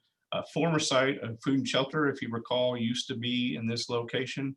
The county health department now owns this property and is seeking to do the well project, which you'll see and hear a lot more about going forward. I think you've already heard quite a lot about it, but this is really just a simple item tonight to vacate an easement, an alley, I should say, right here, just west of James Garner Boulevard, between Comanche and Eufaula, where this project will go. I'll show you just a few slides. This was unanimous Plan Commission staff support, and we appreciate very much staff's help in getting through this item with a memorandum of understanding of how we're going to deal with the sewer line. And I'll show you that just very briefly.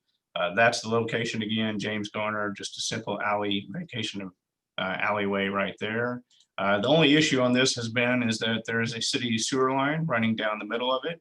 And through the great work of staff and their help with us on this, we've determined a method that the sewer line will remain, which will serve the courthouse over here and the county well project, but it would no longer be a public sewer line until it got to this point. So there's no longer a need for a public alley or easement. And instead, the train depot right here, which was the only other facility that connected with that sewer line, will now be rerouted up to a different sewer line, thereby paving the way for us to vacate this alley. So with that, this is what we hope to build there, and you will see it coming up out of the ground really very, very soon. This is the county well project. A lot of excitement about this project. This image right here is where you're looking at the alleyway that would be vacated that will allow this building to span over that alleyway. This is open air right there, but that's the location where we're asking for the vacation of the alley and the easement. Staff supports unanimous Plan Commission, and we would appreciate your support tonight as well. I'm happy to answer any questions that you have. Thank you. Thank you, Mr. Rieger. Madam Clerk, do we have any questions?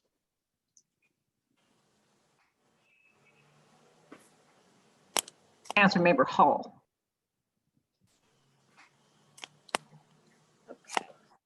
Okay.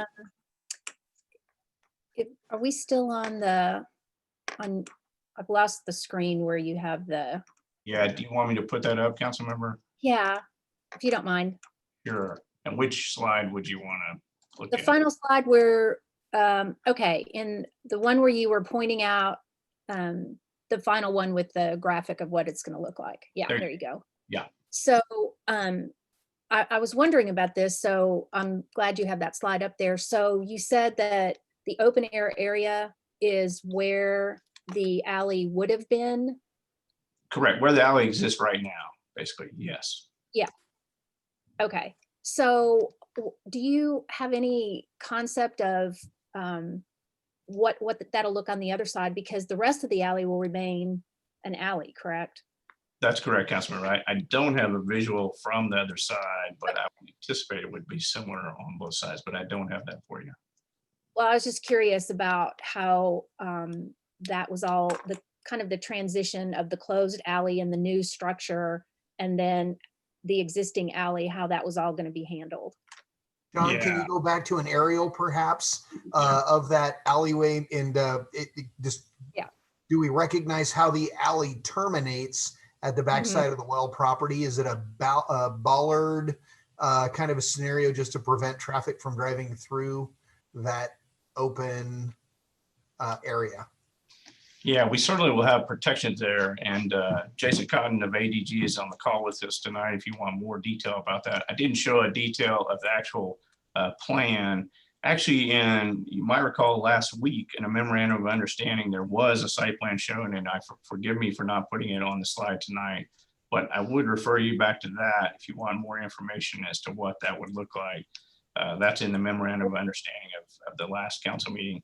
Also, building permit plans are in front of the city now, and all of that information is in that as well. But most certainly we're cognizant of that, and we'll make sure that it's protected so there isn't any kind of issue there.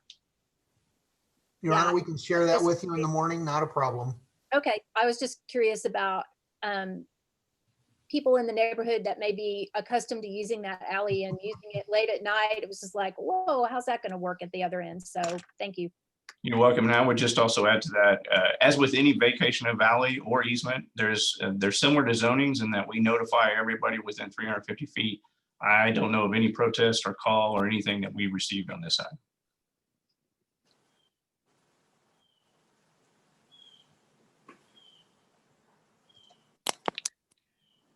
All right, any other questions? Councilmember Holman. Thank you. I really had the same question just about the termination of the end of the alleyway there.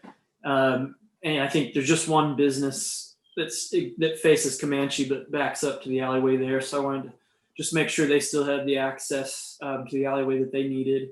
And then, whatever signage we might have up at the entryway to the west end of the alley so that people don't, at nighttime or whatever, turn into it and then get to the bollards and have to back up out of it or something. So, right. But since there's no buildings on either side really, except for the one, and there's no alleyway on either side, actually, the church parking lot and then courthouse on the other side, I feel like I'm okay with this. And but I would like to see how we're going to do the termination, or how it transitions over, and what the back side of the well is going to look like there, the west side. But I'm excited about this project. I look forward to it coming forward. I think it's real transformational for downtown Norman. And so I appreciate you bringing this forward and the information, Sean. Thank you, Councilmember. And if Mr. Powell doesn't send those, let me know. We can send you additional graphics as well to show you all of that. And the appreciation, of course, goes to the county commissioners and the county health department who is bringing this project to you tonight. Thank you, Councilmember.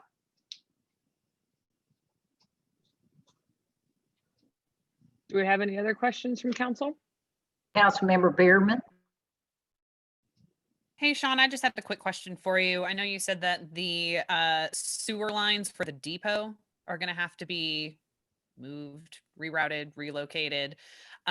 Who's going to be paying for that relocation? Is it the county? It is actually per the MOU of last week. It's under the city duties. And I would refer you to this. Catherine, I know, is on the call with us as well, but under utilities, there's a split of responsibilities there. The county has to put in the new manhole that will be the end of the termination of the city line. The relocation of the train depot line is the city responsibility. The county also takes over all the service and maintenance of the existing line, so it becomes a private line away from the city. So it's a split that's detailed out in that MOU that you adopted at the last meeting. I guess I missed that part. Catherine, can you explain a little bit how that hashed out and why the city is footing the bill for that relocation? Utilities might actually be the better person to Or respond to that, but whoever would like to respond to it. In your honor, we have Mr. Mattingly with us on the line. In our conversations, we will be doing some utility work as the James Garner project begins to advance. So we'll be making a mess of some streets out there in the neighborhood, and we're going to incorporate that work as part of one of our other projects. And Mr. Mattingly can share some of the details as to how that will happen. Thank you. Yeah, I honestly, I wasn't there for the negotiation part, but it's an easy project. It's just, we're going to take their service connection and tie it in, just like Mr. Rieger stated, to the other sewer line, which is, it's pretty doable job. We've got some plumbers giving us bids now and hoping to get that done. And like he said, also, they'll take on that line that goes under the railroad tracks and continue to maintain that as a private service line. Okay, so if I understand this correctly, the cost is going to be absorbed as a part of the James Garner project. We're bidding it out as a separate standalone. It's a relatively small plumbing job on our part. But yeah, we figured we're going to be making a mess as to when we start that project. We can get that one out of the way. Part of all the utility work that will happen in the neighborhood. And do you have any even a rough estimate of what something like this costs? Because I mean, sometimes I'm surprised by what my plumber charges me for quick fixes. So, you know, this we do. You never know. It's around $13,000 is what we're thinking. Okay. About the same as the home plumber. Yeah. I was going to say not out of the realm of possibility for a home job either. So I appreciate it, both of you. Thanks. Thank you. And Councilmember, if I can just add in, you're giving up the maintenance and responsibility for about 150 feet of public line that the county would take on, and the county will put on a manhole project. And I don't know if Chris wanted to comment on that. That's a really expensive endeavor to put in a whole new manhole that the county will have to do here. Right, and that's really more of what I was trying. I assumed there was a reason why we were paying for that one side of it. So I appreciate that explanation because that gives me the balance a little bit better. Thank you. Thank you.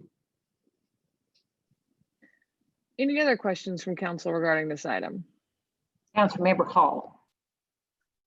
I was just going to make a comment along with Councilmember Holman of how I'm looking forward to seeing this project come to fruition and having the farmers market move to Core Norman, which was a key piece when we were talking about Center City form-based code and the connector of James Garner from Main Street to Boyd Street as a placemaking urban walkable area, and the farmers market is going to bring some vitality and energy. So we're really looking forward to see how this comes to fruition.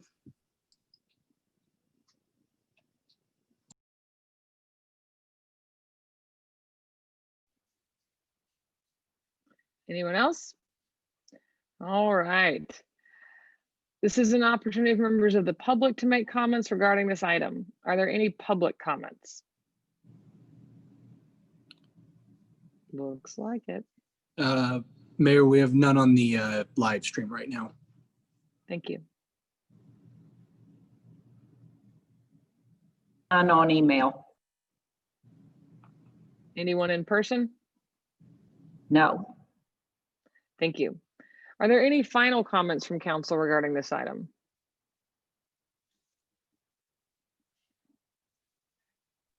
Seeing none, the motion on the floor is to adopt the ordinance on second reading. Madam Clerk, will you please call the roll? Councilmember Bierman. Aye. Councilmember Patron. Aye. Councilmember Hall. Aye. Councilmember Nash. Aye.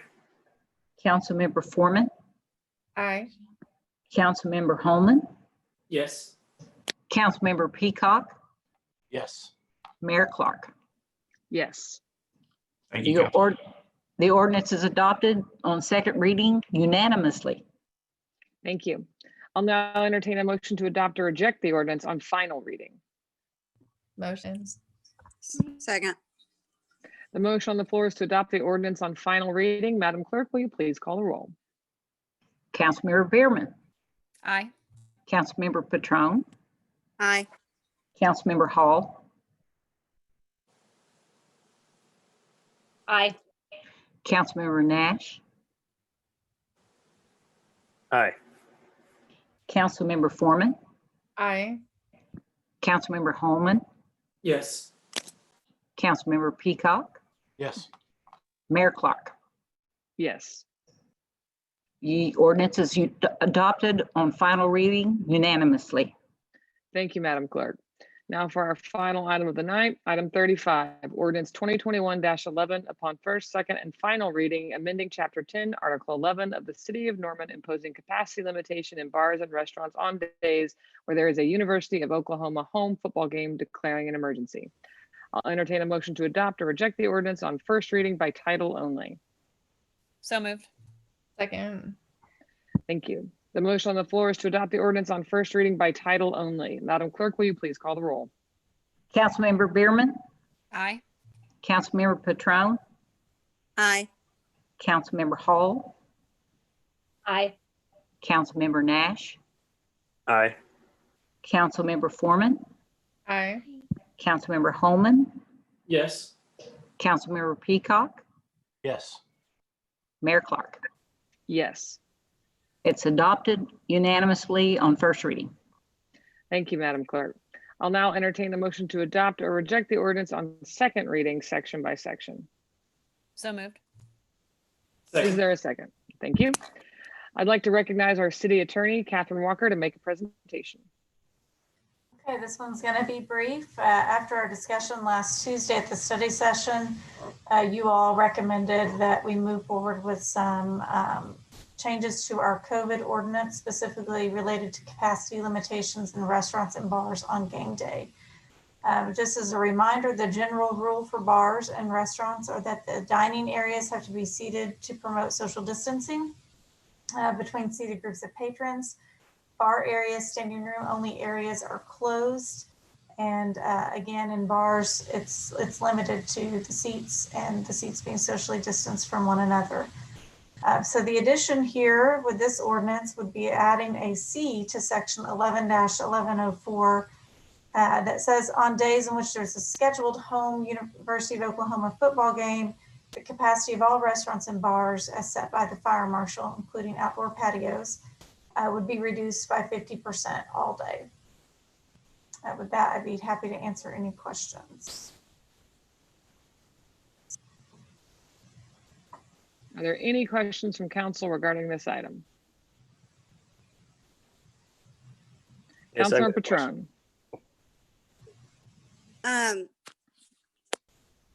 Thank you, Ms. Walker. Can you tell us, just tying back in from the earlier conversation about when we have, when we can extend permits to outdoor dining, does the fire marshal come and permit that for a number of occupants, or is it just social distance?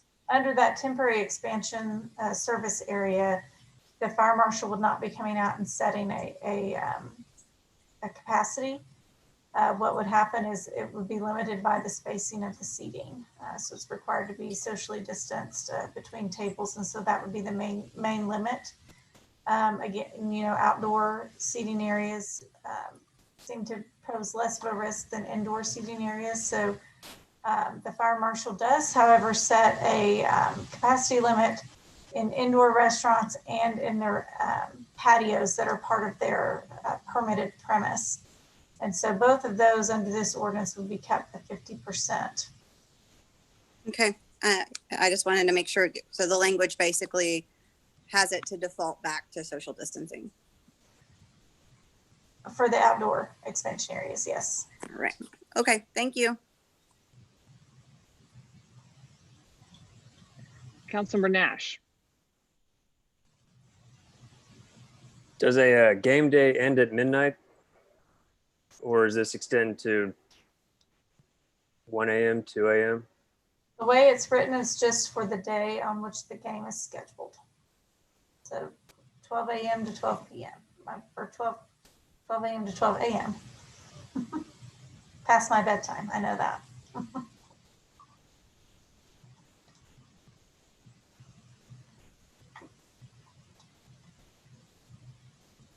Councilmember Hall.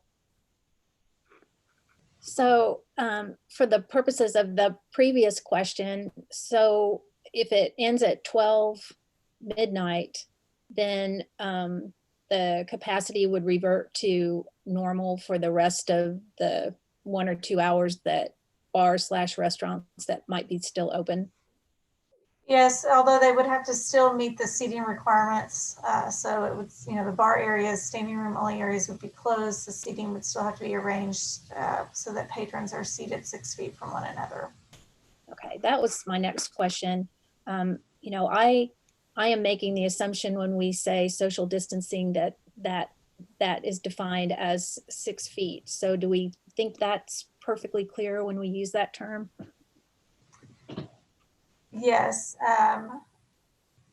The term social distancing, I don't have the entire copy of the ordinance in front of me, I apologize, but I believe it's defined in the ordinance as being 6 feet from one another. I know we've defined it in our proclamations as well.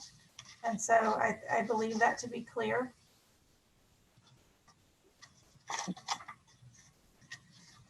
So the other piece of this is we have an existing ordinance on the books that we seem to be struggling with at certain establishments where it does clearly define right now that social distancing is to be maintained, and we keep getting reports that that's not happening. And then I also have a question about the current language, was the standing room only areas that say not including the entryway shall be closed to patrons. So does the standing room only areas apply to outside spaces within the establishment as well, or is that unclear? It applies to bars and bar areas. And so with that language, I believe we were trying to address a bunch of people standing around the bar, getting their drink order in, that kind of thing. Some of our other establishments that we've had issues with are actually classified as restaurants. And so in those areas, they've got to arrange their dining areas such that social distancing can be achieved between tables. And does that include their outdoor areas as well? A patio, a terrace, anything that's part of the property, part of the establishment? Yeah. Okay. That's all I have for right now.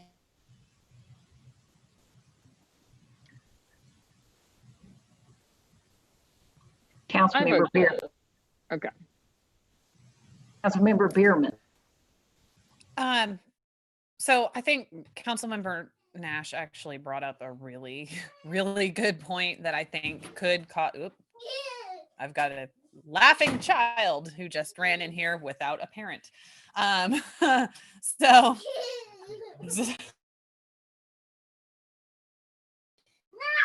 she's being dragged, giggling and screaming out of here. So here we go. So I thought Councilmember Nash had an excellent point about the timing of games and when this could cause a problem. I'm particularly thinking of home evening games that don't start until 7, which means they get out past my bedtime. And before they can even get to a bar necessarily, these restrictions change. And we end up in a very similar situation between 12 and whenever bars close in Norman, because again, I'm old. I don't go to them that late. And so my question to Ms. Walker is, would it be feasible and or appropriate to offer a friendly amendment to extend that time to, let's say, 3 a.m., either on game days specifically or on, even more specifically, home games or game days where the game starts in the evening? I think the simplest way to do that, and I would note that bars and restaurants have to stop selling alcoholic beverages at 2 a.m., I believe. Oh. So I think after where it says shall be reduced by 50%, I think you could strike all day and change it to read until 2 a.m. the following morning. And that would cover those service times. Okay, I would like to make a motion with a friendly amendment. Ms. Walker's language that I could not repeat verbatim because she's much better at this than I am. Second. Okay, we have a motion and a second, basically changing the language of the ordinance to help it to extend to the end of the witching hour, which would be 2 a.m. for the following day. Are there any questions from council regarding this proposed amendment? Seeing none, this is an opportunity for members of the public to make a comment regarding this proposed amendment. Are there any comments from the public? We have none on the live stream right now. Thank you. Member Clark, point of order. I had gotten a message that the live stream is disabled for some reason. So that may be why you're not the chat for the live stream. So that might be why. No, okay. I have dozens of comments on other stuff. Okay. Right in front of me, so. Tell them to refresh, Councilmember Hall. Mm-hmm. Tell them to refresh. Yeah, refresh the stream. Bierman. Thank you. There's no emails and there's no public comment. Thank you. Are there any final comments from council regarding this proposed amendment?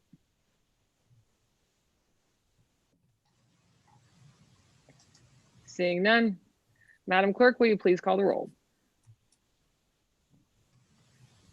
Councilmember Bierman, Aye. Councilmember, I lost myself. Councilmember Patron, Aye. Councilmember Hall, Aye. Councilmember Nash, Aye. Councilmember Foreman, Aye. Councilmember Holman, Yes. Councilmember Peacock, Yes. Mayor Clark. Yes. The amendment passes unanimously. Thank you, Madam Clerk. That brings us back to consideration of the item on second reading. Are there any further questions from council regarding this item?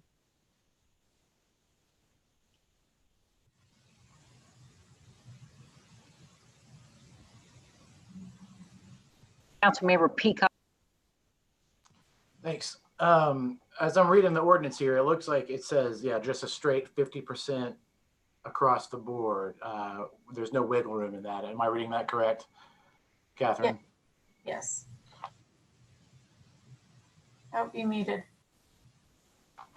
Sorry about that. Yeah, so in an effort, to give businesses some flexibility and not create any undue hardships, I'd love to see some language in there that allowed businesses to exceed that 50%, if they can get creative with their furniture layouts, seating layouts, and do so safely within the social distancing guidelines. So I would also like to make a friendly amendment, basically that reads at the end of the ordinance, let's see here. All restaurants, bars, bar areas, outdoor patios shall operate at the greater of 50% of the capacity as set by the fire marshal, or the maximum number of patrons. Oh, you muted again. You muted it, yeah. We're missing the good stuff.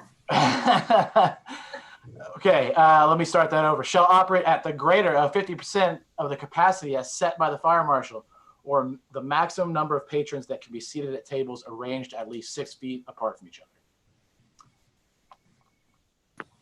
I'll give you a second. And with the prior amendment that was made, I would just suggest if that's an amendment you want to keep, you might want to add to the end of that until 2 a.m. the following day. Okay, thank you. Yes. And I'll follow up the second on that addition. We have a motion and a second on, I'll let Ms. Walker repeat that one more time before we can take questions from council regarding this amendment. Okay. This would be changing subsection C to say on days on which there's a scheduled home University of Oklahoma football game, all restaurants, bars, bar areas, and outdoor patios shall operate at the greater of 50% of the capacity as set by the fire marshal, or the maximum number of patrons that can be seated at tables arranged at least 6 feet apart from one another until 2 a.m. the following day. Are there any questions from council regarding this amendment? Councilmember Holman looked like he was moving. I'm just going to assume he was asking. My question was before this amendment, actually, so mine's on the overall. Councilmember Bierman has a question. I've been called a lot worse, Ellen. So I really like thinking critically. My worry about this amendment is that it almost puts us into the same pitfall, trap, hurdle, whatever you want to call it, with our existing ordinance, because it allows for a lot more subjective determination of what is compliant with it and what isn't. And that's part of the problem with our existing ordinance is we say, well, just 6 feet apart, but then we end up with all of this gray area and, you know, what happens when it comes to, you know, outdoor patio seating that is under the fire marshal capacity limits. And so I do have some concerns about that, just because we already are not seeing great compliance with the ordinance that we have as written that doesn't go by hard and fast capacity limits. And this is a really easy way for what hopefully will be the chief's future, you know, immediate response teams that are going out and monitoring the situation at our area restaurants and bars to be able to simply count heads. It makes it a lot easier for them to do this kind of monitoring across the city or in the places that we know are going to be more problematic than others. And my concern is that when you get into subjective determinations of, well, are they going to be carrying measuring tapes and going and measuring the space between tables to ensure that they are actually 6+ feet apart? I completely understand where Councilmember Peacock is coming from, but I do worry that our intended effect with this ordinance, which is to drastically reduce capacity on these particular days and make it easy to be compliant with that capacity because we're putting hard and fast occupancy limits in it that every general manager of every bar and restaurant knows what their capacity is.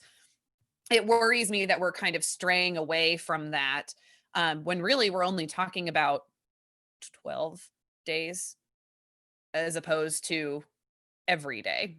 So I'm not entirely sure how I'm going to vote on this yet. In case there's other feedback, I would love to hear it. But it does worry me that we're not going to necessarily get the intended outcome that we're hoping for if we stray away from those hard and fast occupancy limits, because we already have seen the impact of that in our existing ordinance. I'll go ahead and jump in with my question now because it relates to Councilmember Bierman's, and it's actually more for the city manager. Do we have our teams together of fire marshal and code ready to go? Because I think Councilmember Bierman pointed out an excellent point of why we picked a hard and fast number, which our original ordinance is missing and makes it difficult to enforce, is we don't have an army out here enforcing this. So I think our theory and goals behind both this ordinance and this amendment are pure. It also has to be enforceable. So where are we at with a team to help back this up? We do have the code enforcement side. I'll ask Chief King to confirm that we have identified the fire marshal side of the teams as we prepare for game week. Fire Chief. Yes, thank you, Mr. Pyle. Yes, I have had a conversation with the fire marshal. I have shared his contact information with our folks in planning, and they are working on plans as we speak, it is my understanding. And I have also encouraged our fire prevention folks to, be out in force on game day. So those plans are coming together. There were some union consultation issues that we were also waiting on. We are working through those issues also, but I think everything is underway. Okay, because we definitely don't want to run into the problem that Councilmember Hall is referring to. Well, we have these ordinances in place and it doesn't appear anything's happening with them. Because again, we're trying to reduce the spread, and I don't know if anyone's been paying attention to the numbers like I dread every single morning. But we had a rough week here in Norman, and I was just seeing, I think it was Oklahoma Watch, that the 2 zip codes with the highest increase around the state are, you guessed it, in Norman and in Stillwater. So it is concerning. I also understand the need for the businesses to capitalize on the revenue source that they rely on annually. And this is especially now.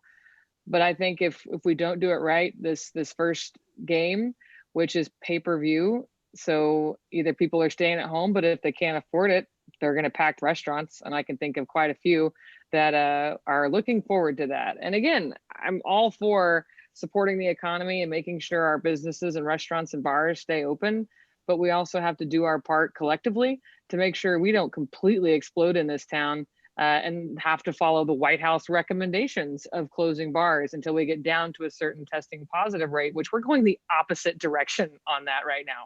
Just want to point that out. So teams are in place. It sounds like from Chief King that we'll actually have extra fire marshals out because it's game day and we know about overcrowding. All right, thank you. Are there any other questions from council regarding this amendment? Councilmember Hall.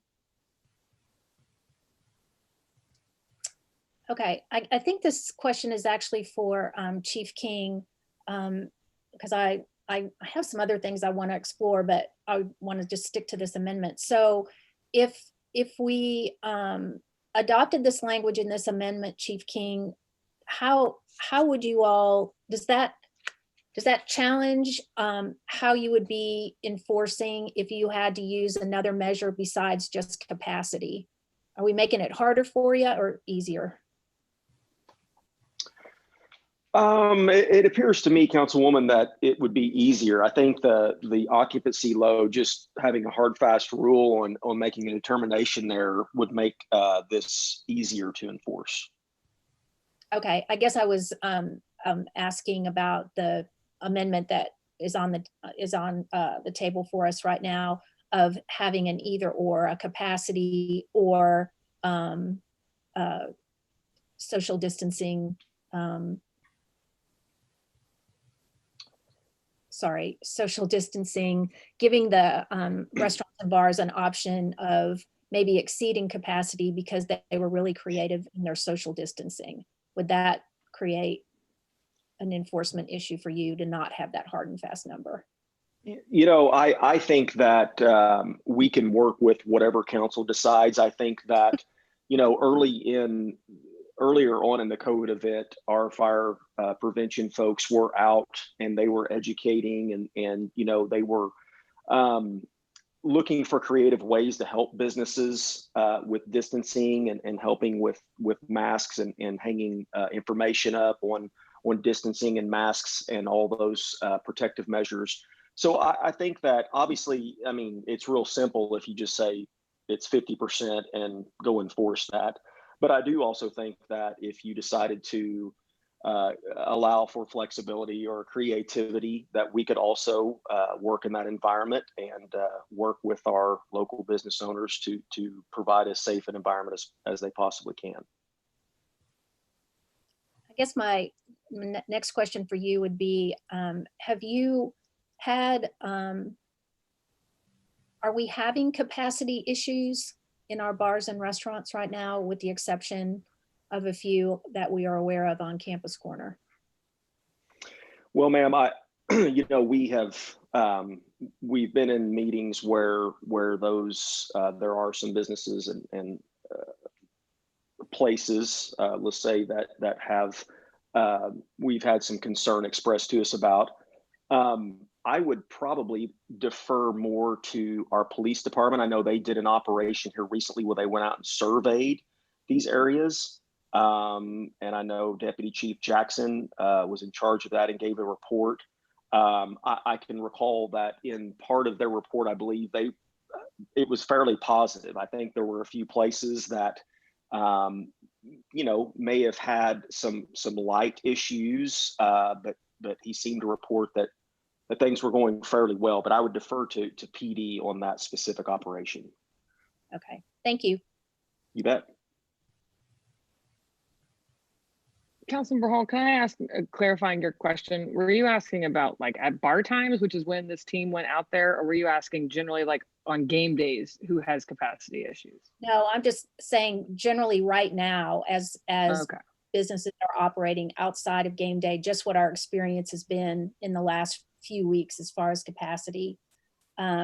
Because from, you know, my understanding of being in contact specifically with the downtown merchants and Campus Corner merchants, because they are in Ward 4, I think, you know, many of our restaurants are struggling to even get to any kind of capacity, with the exception of the few that we are aware of on Campus Corner. So I was trying to determine how if we allow more flexibility, is that even needed? Because capacity generally, I think across town, is not even close to being at full capacity, in restaurants in particular.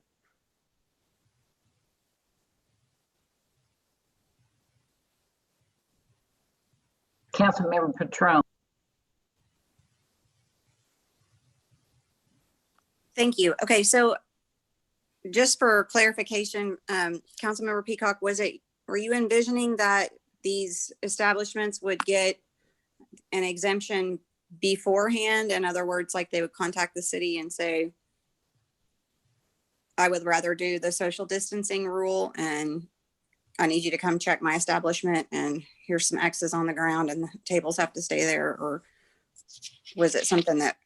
Yeah, I think that point, the onus is on the business owner to prove that they've met all safety precautions. And, just to clarify, this is not intended to create any extra work for anybody or to, I don't want to say skirt the rules. This is really just trying to allow those businesses that, what comes to mind is the outdoor seating, the parking space seating that we've been talking about in several sessions. It was going to be. So now that you bring that up, that was going to be my second point. And maybe a friendly way of an amendment on this or another idea could be, so for me and everything that we've heard from the scientists that have visited with council is that, and I think it's already even come up tonight, that outside is a lot different than inside. And right now we're treating them both the same, to say 50% on a patio versus 50% inside sharing your droplets. So maybe an answer to that could be that we take the outside to 75 and forget about this social distancing thing on the inside. I mean, keep it at 50% on the inside, but give them some extra space. We don't want shoulder to shoulder, but I think even at 75%, you're not going to get that, because at capacity of a 100% for what is allowable on a rooftop or a patio, that's already not shoulder to shoulder. So maybe that would be an easier way so they can keep their numbers. And I agree with you as far as what latitude can we give to these business owners, but at the same time, I 100% agree with the mayor that the numbers are going in the wrong direction, and the university really wants us to do something as well. I mean, they're really concerned that, students that they're not going to be able to stay in-person classes, and they're pointing, even the White House that comes down and says what's going on in Norman and Stillwater, you guys need to shut your bars and restaurants. So we don't want to do that, but we also don't want to be as strict as possible. Is that something you would consider as maybe a compromise that would be easier on the fire marshal? Sure. No, I mean, I'd be open to any variation of this. I think you guys bring up a lot of really good points. And it's just finding that common ground, that compromise that kind of works for everyone. So I know the end goal is safety and to reduce the spread. So as long as we're doing that, I'm open to what that looks like in the details. Okay. Well, then I'll leave it to other I think there's some other hands up, but if it sounds like maybe that's a different way we want to go, then you would just need to withdraw your amendment, and I would withdraw my second at that point in time. And I guess maybe we could, but I'll let other people share what their ideas are. And I appreciate your amendment. I appreciate that you're trying to help as many people as you can. I get that. I'm going to pass it on. Michael Nash, Councilmember Nash.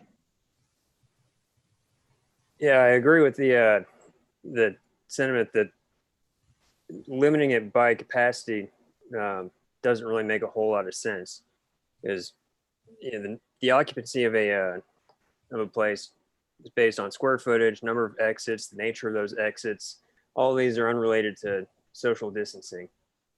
And that would unnecessarily penalize a bar that has a hallway going to its exit as opposed to just a door that goes straight outside. But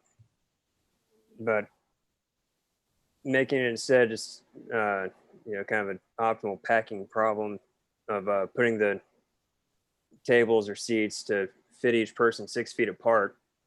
It makes a lot more sense with the spirit of social distancing. Maybe even reducing it to 5 foot radius with windows open. So there's fresh airflow. But these individuals that are packed 6 feet apart, will families be allowed to be one point in those packed points? Families or people that live together? What we've been doing is it's social distancing between groups of patrons. So if your family goes to a restaurant together, then you would be seated at a table that's 6 foot apart from the next table.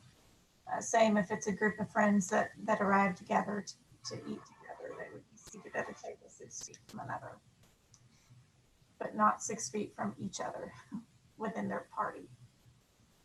All right, I apologize. I don't know because we haven't gone out to eat since February. So I haven't seen the social distancing in practice. All right, I think that sums up what I wanted to say. Are there any other questions from council regarding this amendment? Councilmember Holman. Thank you.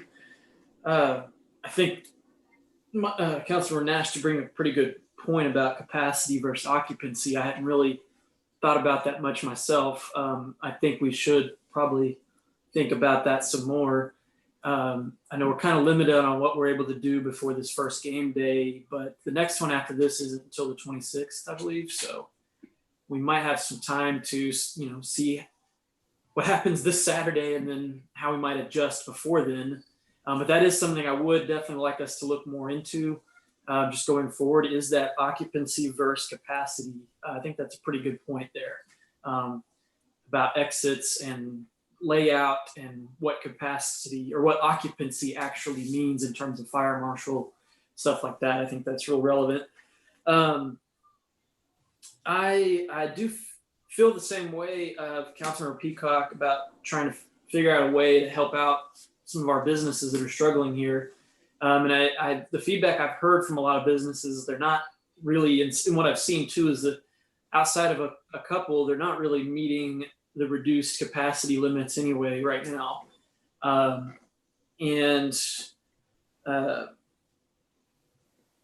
One of the questions I had from one of the places that has had some problems with this was some confusion on their part about, in regard to large groups of people, a fraternity house comes in or rents out the place, and they come in a group of 40. So they're all together, they all live together. So he's a little confused about how to handle that. And then when people see a large group of people standing on the patio, they don't know that that's all the same people from the same fraternity house or the same sorority house or something. And so there was some concern about just kind of a gray area for them as far as that goes. But overwhelmingly, most of the restaurants and bars I've heard from and just visually seen myself are not coming anywhere close to even a 50% capacity of their normal time. So I don't know exactly what to do for this Saturday. I am interested in this amendment though, or what change, or a friendly amendment maybe that Councilor Bertrand mentioned. But I do want to continue reviewing this as we go forward before the next game day. And then after that, I think the next one, and after that's not until November, I think. So anyway, that's kind of my thoughts on this current amendment. Thanks. Councilmember Holman, I appreciate that. And I have gone back and forth as well. Well, they haven't reached 50% capacity. Well, we haven't had a home game, and then it goes back and forth. But I do want to share information with you that Dan Shim from Visit Norman shared with me today in our game day planning meeting. He was unable to attend tonight. And again, it is what it is. It's just more information, and we're doing the best we can. As council considers imposing capacity limits on bars and restaurants on game days, I wanted to share some information. As of today, our hotels are running between 30 and 50% occupancy for this weekend. Typically, they are sold out more than 90 days before a home game. I also spoke with someone at Sooner Sports Properties who told me pay-per-view purchases were up versus the same time last year. To me, this says we aren't going to have nearly as many visitors flooding Campus Corner and our other districts. In addition, if you purchase the pay-per-view, you most likely aren't going to be out tailgating. So more food for thought. And again, it's hard to say, well, it hasn't been that way before. Well, we've never been here before.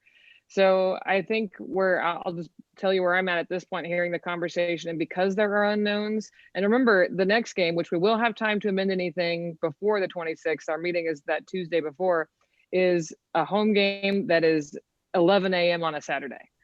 So it's different than the 6 p.m. pay-per-view. So we can, again, do our best to estimate. But I just want to take a moment and thank all of you for being proactive. I think that's all we can really try to do right now. That's all my comments on this one. I just wanted to make sure you had that information from Visit Norman. Are there any other questions or comments from council regarding this amendment? Councilmember Bierman. So the point I wanted to make was actually similar to one that Councilmember Holman made, except when it occurred to me, I actually then went back the other way. Is my worry about large groups of fraternity or sorority members. And that's honestly one reason that pushed me back towards I don't really know the difference between occupancy and capacity limits. So now I don't know which word to use, but what I think it was the occupancy, because that will also empower general managers of these restaurants and bars to push back against groups that are that large, because there's really no point in having any kind of occupancy or social distancing requirement if you have 50 people who, I guess, technically live together, but don't spend all of their time only with those 50 people. A group of 50 fraternity members is very different than even a family of 6 or 8 that live in the same house and don't spend much time outside of their own social circle. And so if we allow for this increased capacity for social distancing, what if there's a whole 100 members of a fraternity that say, well, this restaurant over here has looser restrictions, so we're all going to go and sit in there together.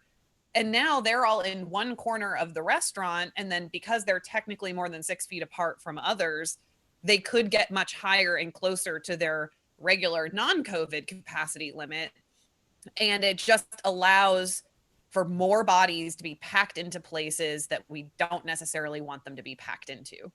And so if we stick with the occupancy limits, any restaurant manager can say, no, we're restricting this to parties of 6 or 8 or 10 because we have these hard and fast capacity limits, and we need to try and, allow for more people to come in. So I kind of go back and forth on this because I do see a lot of value in both sides. But I actually think that the fact that we have a pay-per-view game that is likely to draw people out if they don't want to pay for the pay-per-view, it gives us an opportunity to try it this way for this week, see how it works, see how many bars and restaurants are having to turn people away because they've bumped up against their reduced capacity limit.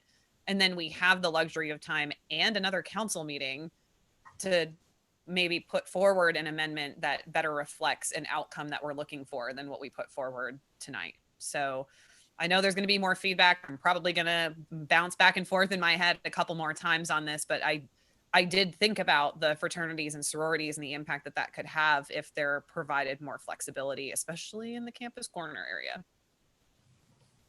So while you all have been talking, thanks to Mr. Nash, I've been reading the NFPA, the Fire Manual Fire Code. I think occupant load is a better term Then capacity, because capacity is really about how many people you can get through the means of egress during an emergency. Occupant load is the number of persons that might occupy a building or portion thereof at any time. So I think occupant load might be the better term.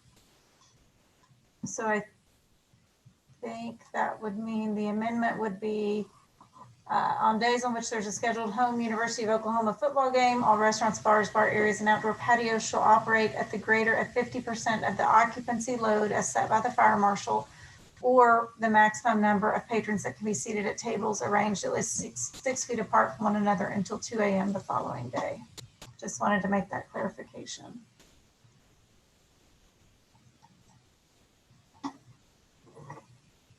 Any other questions from council regarding this amendment? Councilor Peacock, is your hand up? Yeah, this kind of piggybacks on what Ms. Walker was just saying, but the occupant load for a bar or restaurant is calculated as 15 square foot per person. And if we're talking about 6 foot spacing in all directions, that's 36 square feet per person. So just by virtue of that logic, you're already at 50% capacity, unless your space gives you the flexibility to, arrange the seating in such a way that that 6 foot spacing gets you over the 50%. I know it's kind of, back and forth a little bit on the details, but it's, again, keyword is flexibility. I'll just leave it at that.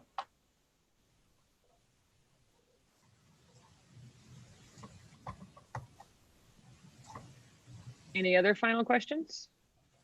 Councilmember Patron. Okay, so Councilmember Peacock, in the interest of trying to make this as simple as we can for the first home game, would you be amenable to 75% outside and 50% inside?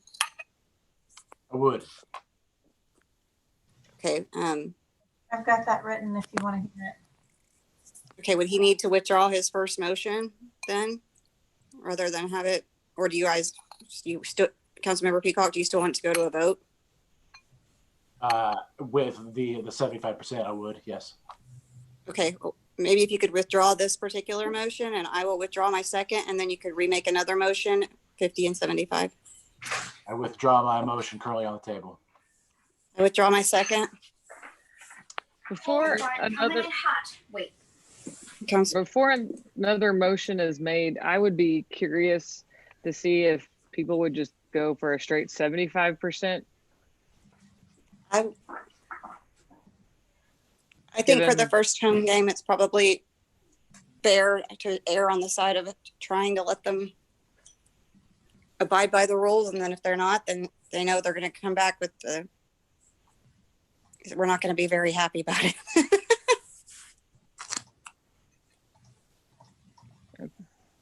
I'm more interested in outside and encouraging the outside gathering rather than the inside. That's where I'm at, because that's what the science is telling us. Gotcha. Councilmember Holman? Okay, so I'd be okay with that 75 for the first game with a review of with the understanding that we will be reviewing this and potentially making changes based on what happens before the next game. So I would be okay with that. If we were to go with, well, I guess we're not going to do the 6 foot thing, but I was going to suggest that we do require a seating plan that's submitted, and we could revoke it or whatever if you weren't following through on the spacing part.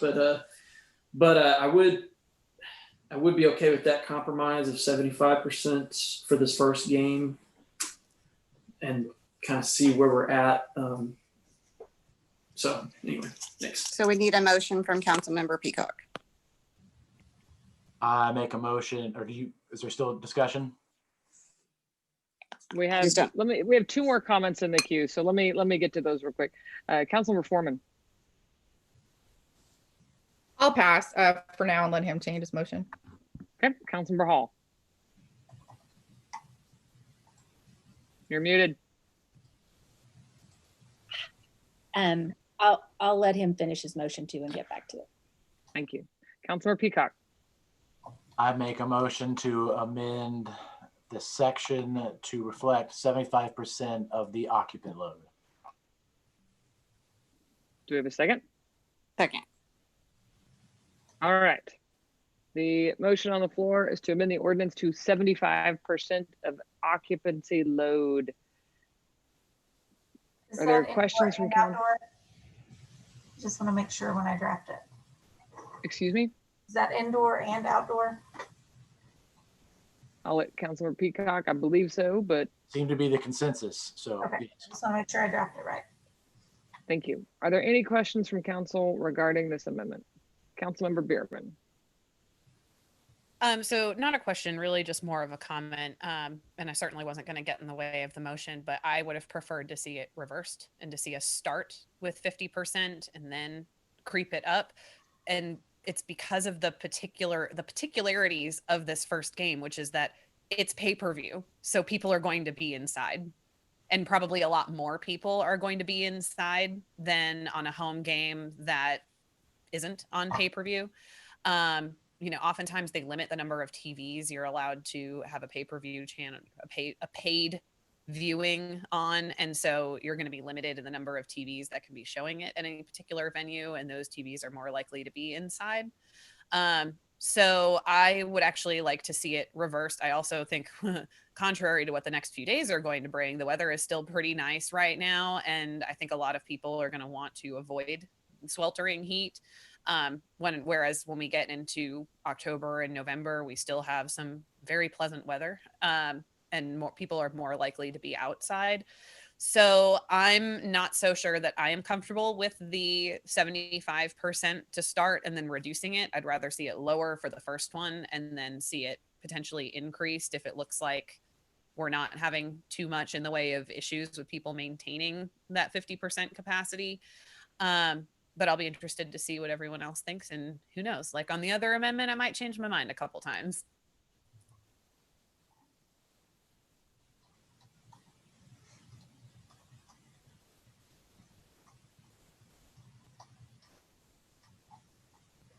Councilmember Foreman.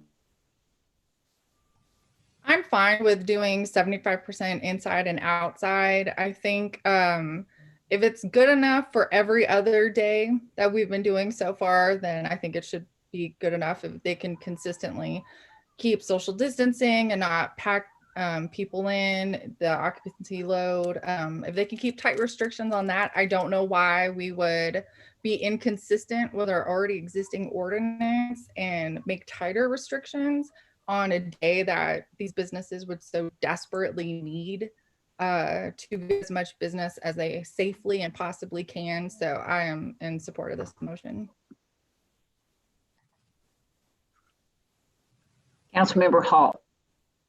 So just a few comments as well, because I have been all over the place on this as well, and have gotten quite a bit of feedback today from our restaurant and bar owners, not only in the Campus Corner and downtown area, but just from across the city. And I think we do need to recognize that most restaurants are struggling to get at capacity.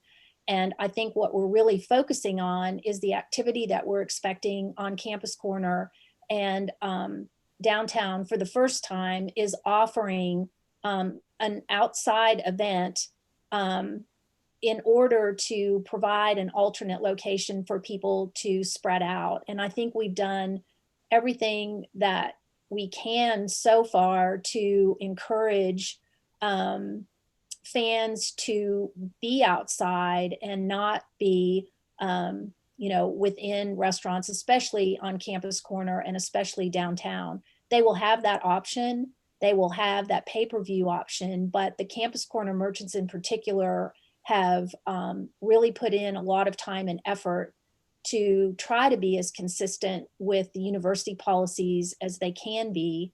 So for example, you are probably aware that the game day policy for masking at OU is that if you are on OU property, you will be masked whether you're inside and out. And the Campus Corner merchants are going to be as consistent as they possibly can with that policy, and have even come out with their tagline for this week is Campus Corner Cares. And they have done remarkable work to make sure that they're providing outdoor spaces. The Asp and Buchanan will be closed off. You know, most businesses are taking advantage of the opportunity that they have to bring things outside as they do during whatever normal used to look like. So I do feel like these particular areas that see this high level of intensity are preparing for a large crowd. But as we learned earlier today, as Mayor Clark said, so far, the few pieces of data that we're getting suggest that there may not be the crowds that we're expecting this weekend, even if it is a night game. Campus Corner is also going to have a Jumbotron with pay-per-view outside. So that'll be an option for people too, to stay outside instead of being within an establishment. So all of that said, I am comfortable with trying the 75% this weekend because we don't know what to expect. And we don't have hotels that are at a 100% capacity.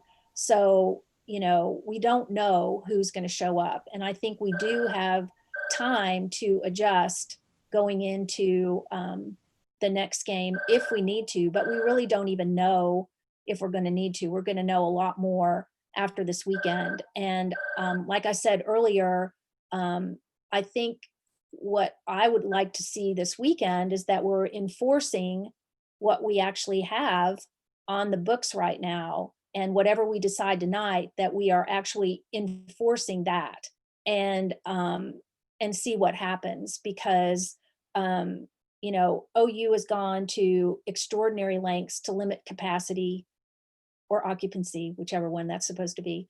They've gone to extraordinary lengths to limit that. And, you know, we're trying our best, I think, as a community to also be cognizant of how we keep our numbers down in the face of the continuing tick up with the cases that we're seeing. So I do feel like we could try the 75% this weekend with the caveat that we're going to revisit this for sure before the next game.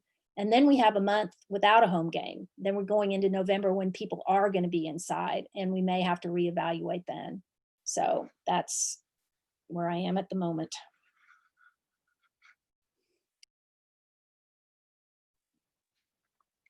Any other questions from council? No? All right, this is an opportunity for members of the public to comment on this amendment. Are there any public comments? Yeah, I actually have got quite a few comments that have come in on the amendment. Give me just a moment to get to the beginning of them.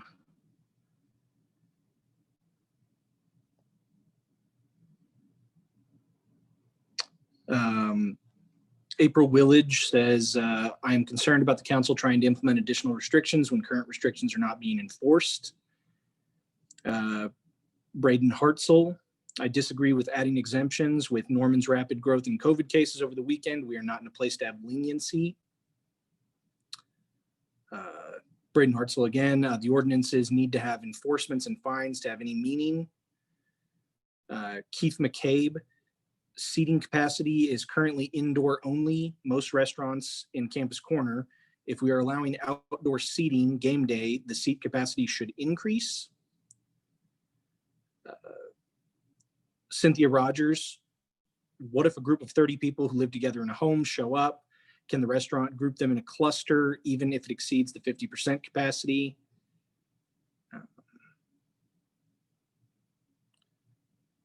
Sorry, I've got a few more here. Shannon Robinson, I agree with Councilmember Bierman. April Willage, I support 75% across the board. Kristen Thomas, I do not support 75% inside or outside.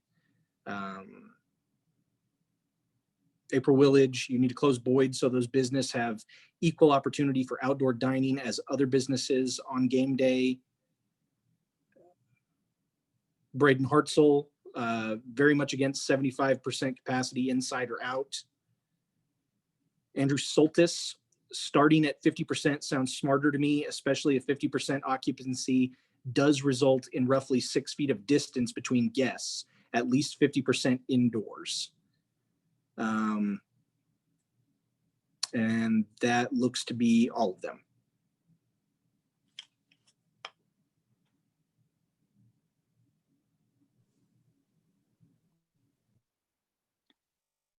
Madam Clerk, do you have any in the email or in person? No email or no person. Thank you. All right, this is an opportunity for council to make final comments regarding the proposed amendment.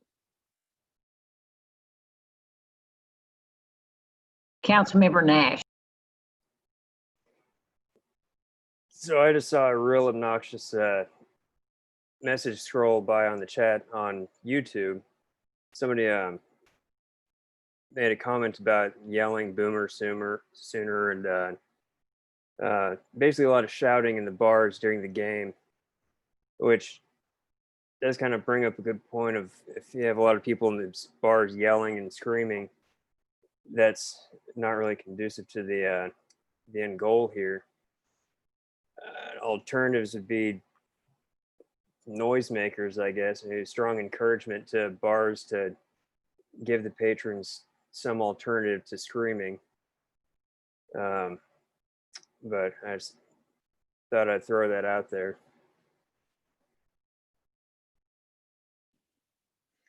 Thank you, Councilmember. Excellent point. Madam Clerk, any other comments from council regarding this item? Councilmember Holt.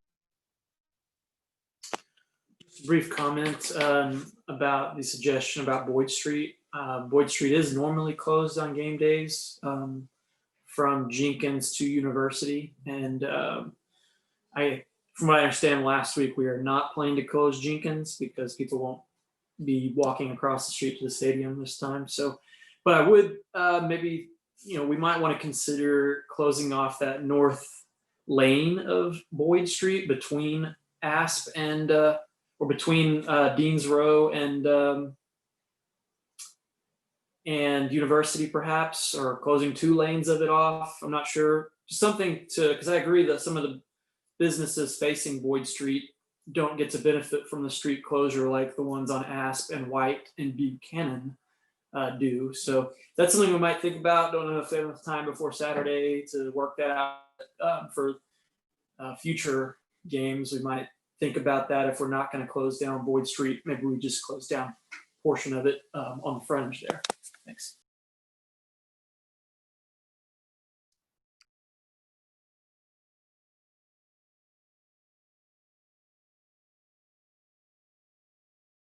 I see no more comments. Thank you. All right, Ms. Walker, will you please read the amendment one more time before we ask Madam Clerk to call the roll?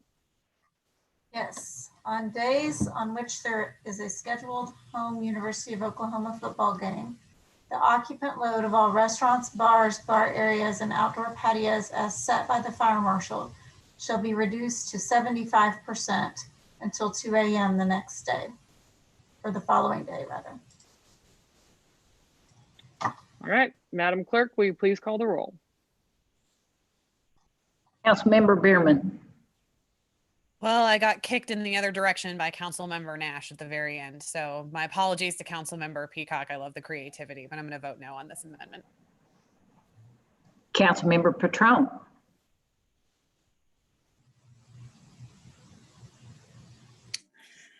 All right, I'm going to vote yes. Councilmember Hall. Aye.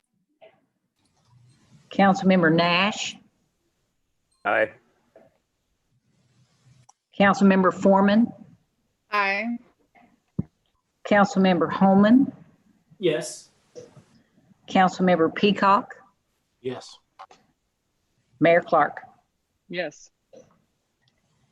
The amendment passes by a vote of 7-1, voting against Councilmember Bierman. All right. I'll take a line from Chief King in our emergency management meetings. Great discussion there, team. Now we are on, let me get caught up. I believe there's been a motion and a second. Ms. Second Walker, read. can you, yeah, do we need to redo that now that it's been amended, that whole motion and second for second reading?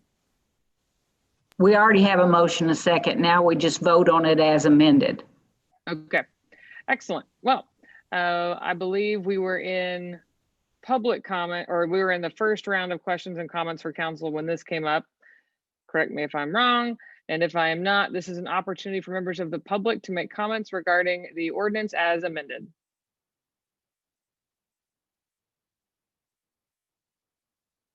No comment from the public. I enjoy your efforts though. Your communication it's good. Bryce, anything from you? No, nothing here. Thank you. Any final questions from council regarding voting on this amendment as ordinance as amended on second reading? Councilmember Hall? Okay, you unmuted. Okay.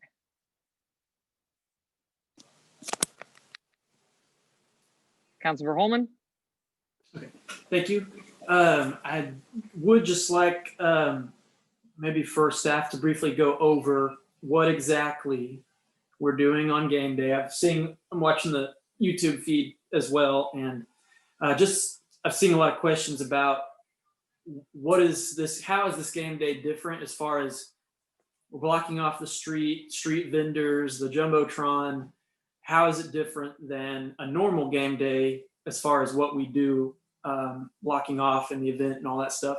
Seen several questions from a few business owners, it looks like, on Campus Corner, commenting about that, just looking for some clarification about that. So I don't know if Catherine or someone might go over what exactly businesses can do based on what we're doing here. Well, I'll give it a shot. Others on the call may know more than I do, but I know Campus Corner specifically is going to have a similar game day experience to what they normally have. I believe they have a special event permit. They will have the blocked off areas. They will be playing the game outdoors, I believe. They're going to be requiring a mask for entrance. Although Boyd isn't shut down because of probably less traffic, they're still going to have that activity within Campus Corner. I believe the Downtowners Association is also going to put something together for downtown to encourage people to get outside and cheer on the football team in a safe way. That's all I know of. I know we'll have our guys out, police officers, fire personnel, and streets and sanitation and everyone else like we normally would, to make sure that the rest of it goes smoothly. Councilmember Holman, we did hear it described as much like a spring game would be operated. And that seemed to be, everybody was familiar with how we do spring games, and they thought this crowd may mirror the spring game scenario. So a lot of the planning kind of went around how we do spring game. And it was mentioned that there was going to be less vendors and stuff that we normally see on ASP. And so there would be more street space we're going to let, like, the bars and restaurants that are on ASP are going to be able to use the street for tables and stuff on this Saturday. Yes, and there were requests for additional picnic tables. So we've shared all the picnic tables we could muster for the cause. And they were in conversation with several of their usual and customary street vendors. And they were all just trying to estimate what the crowd would look like. So they got some that would commit and some that are waiting just to see what the crowds actually turn out to be. Yeah, I would definitely encourage it to be more just general spaced out seating than, I mean, I would love to have more vendors be able to set up shop along there and sell their stuff, but. Well, and a point of clarification, Councilmember Hall, correct me if I'm wrong, but I believe the Downtowners is like a pregame. I don't know if it includes the actual game to be watched. I was gonna, yeah, I can weigh in on some of that. So let's start with downtown. They're doing a Boomer Bash, and I believe it's 3 hours before kick, which is at 6 p.m. And they will have an outdoor area in the Gray Street parking lot. If you want more information, you can look on their Facebook page, Downtown Norman, or their Instagram page. but they are going to be promoting all the restaurants that will have pay-per-view. They're also, encouraging people to be outside as much as possible in the interest of safety. And they are not going to, downtown will not be doing the outside game, but they will have a DJ, I believe, and they're also going to have our local breweries that are located downtown will be in that parking lot.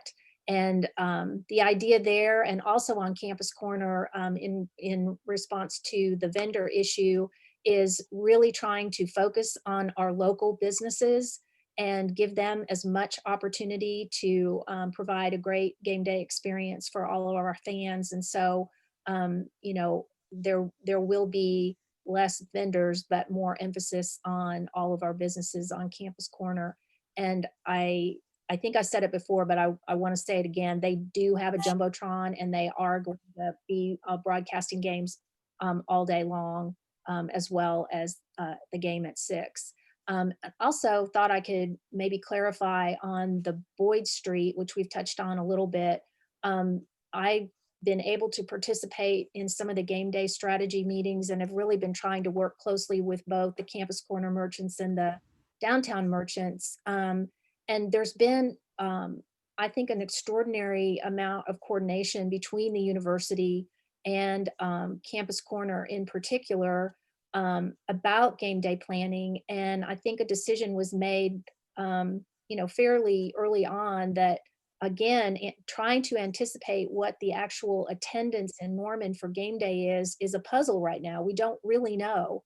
We know that the stadium will have about 25,000 people that can attend, but we don't really know what to expect. And so the decision was made with the people that plan this all the time to treat the traffic piece of it like a spring game.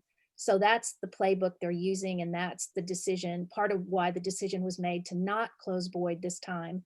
But as we all understand, this is an extremely fluid environment, and I think, I want to thank the city manager and Sarah Kaplan for working so closely with our merchants to try to help them with the things that they need for providing a safe environment.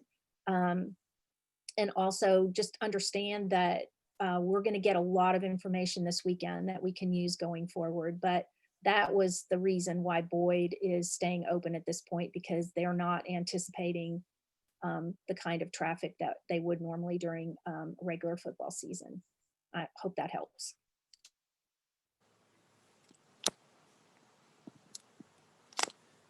That's all I had. Just wanted to clarify for the people, some of the people watching that were wondering what exactly they're going to be able to do or expect on Saturday. So, and just to answer some of the concerns, people commenting about lack of enforcement of existing rules. So why make more? I agree. I think we all agree. And that's why we've really been harping on improving our response and our enforcement efforts, because it doesn't make any sense to ask people to do these things if we're not actually going to enforce it. We have been, but it is really difficult to try to enforce it in a city this size, and it largely kind of is based on complaints basis. And so I think now we're trying to take a more proactive approach, which hopefully will work out for the better for all of us and our businesses. So anyway, that's all I got on it. Thank you. Any other final comments from council regarding this vote on the Councilmember Bierman? So I will not be supporting this ordinance with the existing amendment because I am incredibly worried that we are going backwards. If we have what basically amounts to close to 50% capacity on non-game days, I don't see the public health value in increasing that on a day when we know that there are going to be more people out and about and trying to get into these establishments. The businesses that I spoke to with their existing social distancing requirements, they're pretty close to a 50% capacity indoors. It's not too much higher than that. And so my worry is that with 25,000 people still in the stadium. I know that that's at drastically reduced capacity, but that is more people gathered together in one area in this city than we've had in months. And our case rate is worse than it has been in months. And so I'm really worried that this A, isn't going to have much of an impact, and B, is going to show the rest of the community that when it comes to OU football, that we're asking them to be more relaxed and be less restrictive than we are on any other day. So it's going to pain me to vote against this, because I really want to see some strong action taken on game days. And I hope that I'm wrong, that in 2 to 3 weeks from now, we're not going to see another bump in our case rates. But I am really worried about that. And I really want to be able to tell people that we're recognizing that this has the potential to be our own little mini super spreader event, and that we were taking appropriate action to prevent that. And I understand that it's a push and pull between making sure that businesses are supported, and that's harder now than ever without having any federal assistance now for business owners or the employees who are impacted by additional restrictions.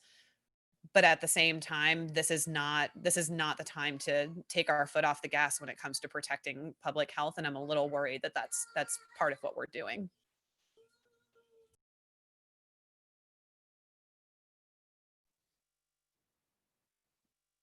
I see no more comment. I'd like to make a comment. So I was observing the Labor Day fireworks celebration that the city put together, and it was very well done, by the way. And I think we always have to have the drone. That was really nice to watch from home. And our city looked beautiful with, the lights and the fireworks, and it was just a really nice moment. But I asked a friend that was there to, send me pictures of the crowd, because that was the day we had 196 new cases and everyone was social distanced or in their cars. So I like to think I have always had my foot on the gas for protecting the public health in this city, and have been the first in the state to act in many instances. But Normanites, I think, are getting into a routine. I think the rising that we're seeing is coming from a new addition to our population, which also needs to be addressed, both, or occupancy loads in our restaurants and bars. And while we may not be bringing, 1,000 people to our community, they're still here. And I do understand that. But I was very impressed with how Normanites handled themselves with our first kind of event. And I think it's time to take precautions, but I also think people are paying attention. So I think it's time to let Normanites make choices and give guidance. And I think the ability for our businesses to cut down on capacity and then have teams to enforce it. So I do plan to support this ordinance amendment as amended tonight. And as we've all done as a team, we have constantly reevaluated the ordinances in place, and I'll be prepared to make changes if we're wrong on this one. But I'm happy with what we come up with. I think it's a good compromise between, yes, we understand that you thrive on these home games, and I think everyone understands that we're taking this very, very seriously and aren't afraid to take action now or going forward.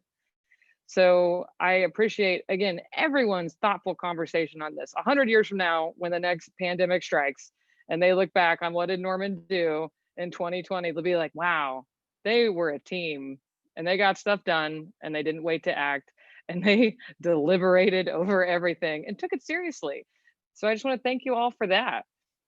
All right. So Madam Clerk, will you please call the roll? Okay. Motion on the floor is to adopt the ordinance on second reading as amended. Councilmember Bierman? No. Councilmember Petrone? Aye. Councilmember Hall? I heard it. She said aye. Oh, she did.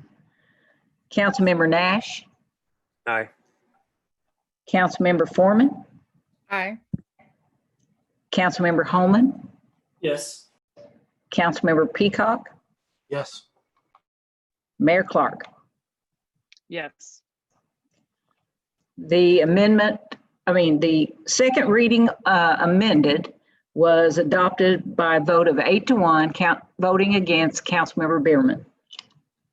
And I believe, just for a point of clarification, for the record, it's 7-1. That's because right. Even though we've added Councilmember Yeah. Nash to the ranks, we're still down a person. Okay. Okay. All right. We are now, I'll entertain a motion to adopt or reject emergency section 2. So moved. Is there a second?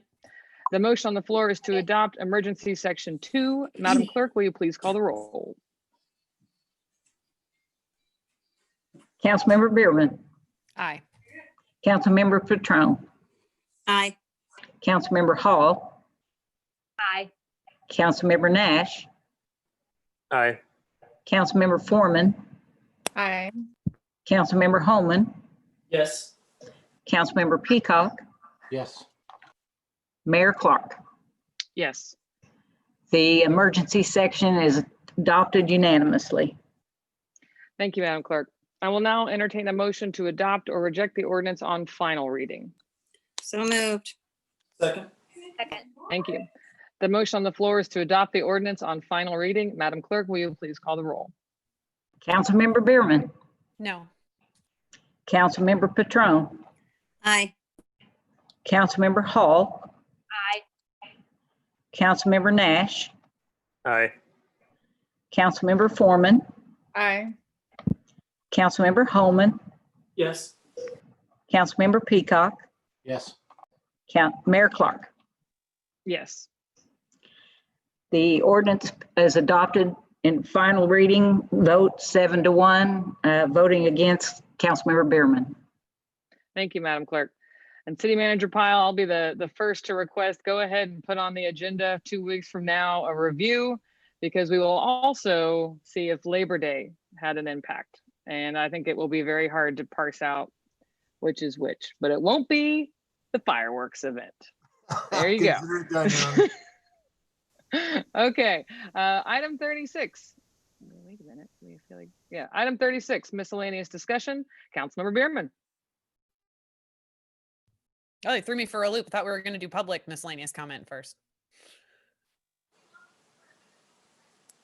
Ellen, you're muted. Can't hear you. You are correct. I was just so excited to hear from you. Item 36 is miscellaneous discussion, which also includes an opportunity for citizens to address City Council. Remarks should be limited or directed to the council as a whole and limited to 3 minutes or less.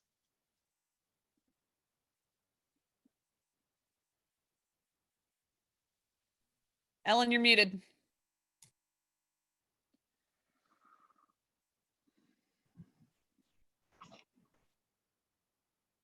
During the Zoom meetings, can you hear me?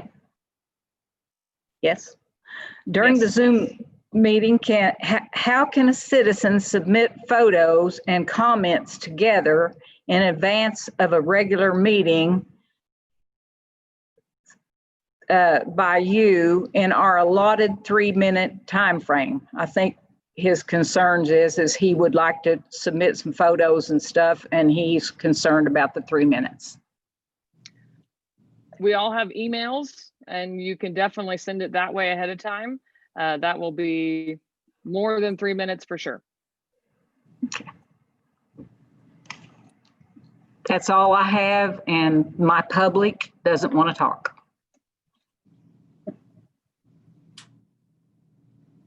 Mayor, I think I've just a couple here on YouTube. Kristen Thomas, Ward 6, she agrees with Councilmember Bierman's position 100%. And Zaria Oates asks, I understand that it's discouraged for the churches to allow tent spaces on game day because tailgating is prohibited, but is it breaking a law? And finally, Cynthia Rogers says, thanks to council for great questions tonight. I want to nudge council to think about how to pay for the cost of new infrastructure to serve new homes. And it looks like that's all I've got. Thank you. And my apologies for jumping past ahead that. Now, Councilmember Bierman. Okay, well, I don't have too much tonight because for the last 2 weeks, I have been home with my 2.5-year-old because her class was quarantined at daycare. And that was not fun really for either of us because she loves daycare and she does not understand why she can't go. But I do have oversight committee this Thursday. We will be talking about an update, continued discussion on an update to our tree ordinance. That was a topic that we had kind of set aside back in January or February of 1900, it feels like. So I didn't want to drop the ball on that. Former council member Carter has been very patient with me in getting this back on the oversight agenda that I told him I would before the end of 2020. So this Thursday will be the day. We are also starting the first discussion about revisions to our easement ordinances for the use of our right-of-way. I don't think anyone can deny that in the last couple months, we've seen that ordinance tested in a number of ways, and looking at whether or not we want to make any changes to it was something that I thought should come up fairly quickly. So we're going to be talking about what we want to allow in our right of way, even on a temporary basis. And so that will be Thursday at 4 o'clock. I'm apparently getting enough of a reputation at City Hall that now Planning Commission is scheduled immediately after oversight, which now in effect limits me to 2 hours. So well done, Brenda Hall, well done. So now I don't have a choice. My meetings can't run longer than 2 hours, but that will be Thursday, 4 o'clock virtually. I will try and get something together, a little summary of what we're hoping to look at and send out to get some feedback from council members who might be unable to attend or from members of the public. And that's pretty much all I have. I've got a bottle of wine that's been waiting on me for a couple days for when Ellie went back to daycare. And as you can see, she is all full of energy because she was in here multiple times, most recently for a little busted lip at bedtime. So it's been a long couple days for all of us. And so feeling for you, all you parents out there whose kids' classes have been disrupted and their daycares have been disrupted. And one more plug for Emmy up on Corporate Center Drive in UNP. I have not had to wait more than 24 hours for my test results from Emmy. They text you a link and also send you an email. Last time I got tested, I got my results back in 8 hours. So if you do need to get tested, Emmy's a great place to do it. They will even test children over 12 months of age. Just be prepared to hold them down in your best wrestling pose because they do not like that. But they will test basically anyone other than really teeny tiny infants. And they often have same day scheduling. So give them a holler if you need them. And so that's all for me tonight. Happy to see all your faces.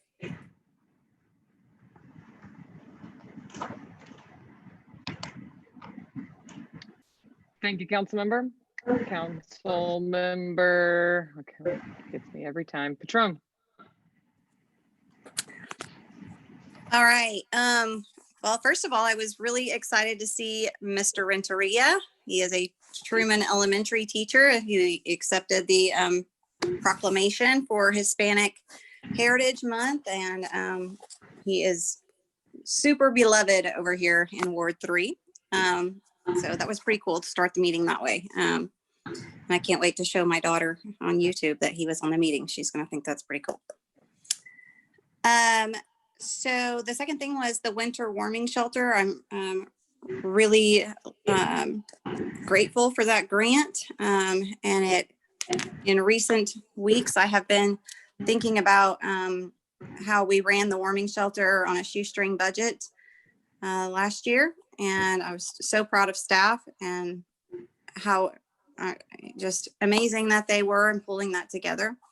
And I'm also remembering that we ran the security off of that by using private security. And it was hugely cost beneficial to the taxpayers to be able to do that. And so I have been thinking since then about what other programs that perhaps private security would be more cost beneficial to the taxpayers. And so I hope to have those conversations going forward, because perhaps our dollar can stretch much further if we're looking at other options. This seems like a really random thing to say, but I'm looking forward to talking with Mr. Foster as well about stickers in the park. I've had more than one kid say to me, "Hey, Councilmember Patron, how come there's stickers in the park?" So I'm looking forward to seeing what we can do about stickers in the park. Y'all be awesome to each other. Boomer, have a great weekend. Stay safe. Don't catch the COVID. It's not fun. That's all. Thank you, Councilmember. Councilmember Hall. Well, first of all, I'd like to say congratulations to Ward 4 Councilmember Michael Nash being sworn in tonight. We're looking forward to working with you and happy to have you on board. And then I wanted to just give a shout out again to Campus Corner merchants and the downtowners for really being creative and adapting to all of the unknowns that none of us can anticipate right now. And I've really been impressed with the way they have come together, both of their groups, to try to create a game day experience for those who will be in Norman and to provide as safe an environment as is possible. So I really appreciate the efforts that they've gone to, and for the downtowners taking a risk. They've never hosted a game day activity because normally everything is concentrated on Campus Corner, but in the challenge of trying to provide opportunities for people to participate and spread things out, and people coming in from out of town, and also for all of those across town of another place that might have smaller crowd and more comfortable crowd. So you do have an alternative on game day. So I encourage those of you who want to be part of the game day activities to check out Campus Corner, check out Downtowners, and we'll see how it goes. And I am be the first one to adapt to information that we get this weekend and see who's actually here. So I appreciate all of the work that they've done and all the work that our city staff has done in the coordination between OU and our city staff and our local businesses to try to take advantage of having people that want to get out and have some fun. So I hope it's a safe and enjoyable weekend for everybody, and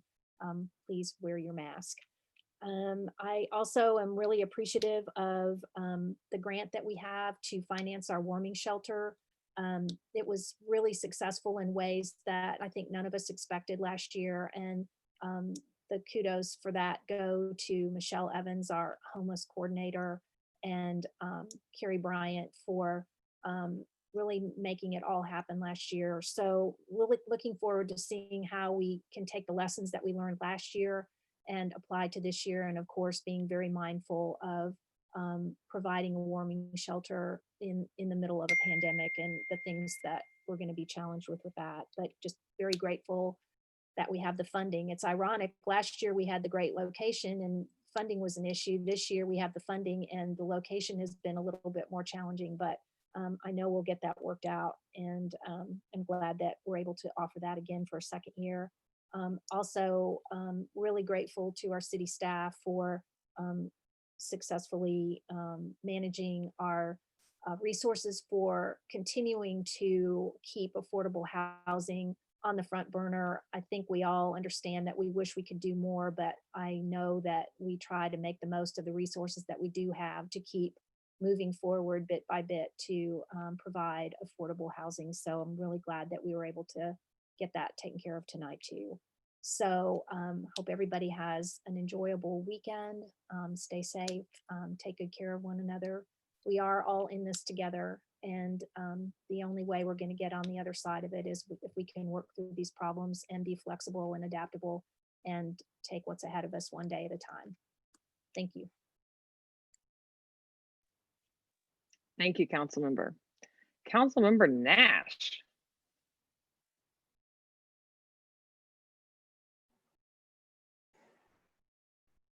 This is your chance to make any announcements, share deep thoughts. Whatever's on your mind, Mr. Nash. Or say nothing. You don't feel obligated. He could be a Well, man of mystery for even longer. I would like to clarify that we're not mandating yelling in the bars. It was just Or not a, yelling for that matter. well, for the people that choose to go to the bars, which hopefully will be a lot of outside people, people from Missouri coming to spend money in our establishments. But yeah, hold on. What, Monty? He's got kids too. Yeah, I had one. Hi, infiltrate. Monty. But yeah, hopefully people choose to be safe this weekend, and you know, I know a lot of Normanites will probably find their close pals and have one less than a nuisance party to enjoy the game. But yeah, hope everyone chooses to be safe this weekend, even if some people don't. Thank you, council member. Councilmember Foreman. So I've come on council at a really weird time. You know, I filed in 2019 and we were in our little utopia, and the only problems we had were like finance and the TIF. And so it's really been interesting, you know, Council Member Peacock and Perry, they actually got their seats before COVID came here. And so I'm still like vying for mine as all this stuff is, you know, unfolding. And so it's really, really difficult because you want to make the best decision for the city as a whole. And there's so many pieces that like I didn't see coming. And so I appreciate Councilmember Nash willing to step into this fire where, you know, the other, you know, Matt and I kind of were already hooked into it. But so I appreciate your willingness to do that. And I appreciate the public reaching out to us. You know, sometimes it can be a little heavy what they have to say, but I really appreciate everyone's concerns about their neighbors. You know, making game day decisions, it's really, really tough because if you are in Norman, you want a boomer sooner all over the place. And so it's really, really hard. And I can only hope that we make the right decision. I can only hope that the establishments make the right decision and enforce these ordinances that we have put in place so that we can continue to keep doing this and not have to pull back. So it's really tough and these decisions are difficult, but thank you to my colleagues on council for all the good discussion and for the public. And hopefully, you know, we win and it's all, you know, not for naught. That's all I'm going to say because I promised my daughter we'd shoot some bow and arrows. So thanks. Thank you, Councilmember. Councilmember Holman.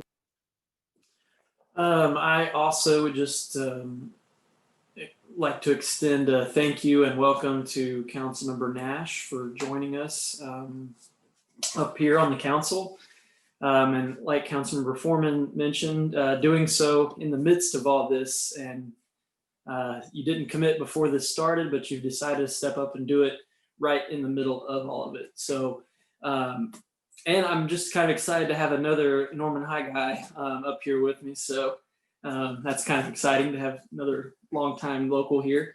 So I appreciate you and your family for allowing you to serve Norman in this way. It's going to be exciting.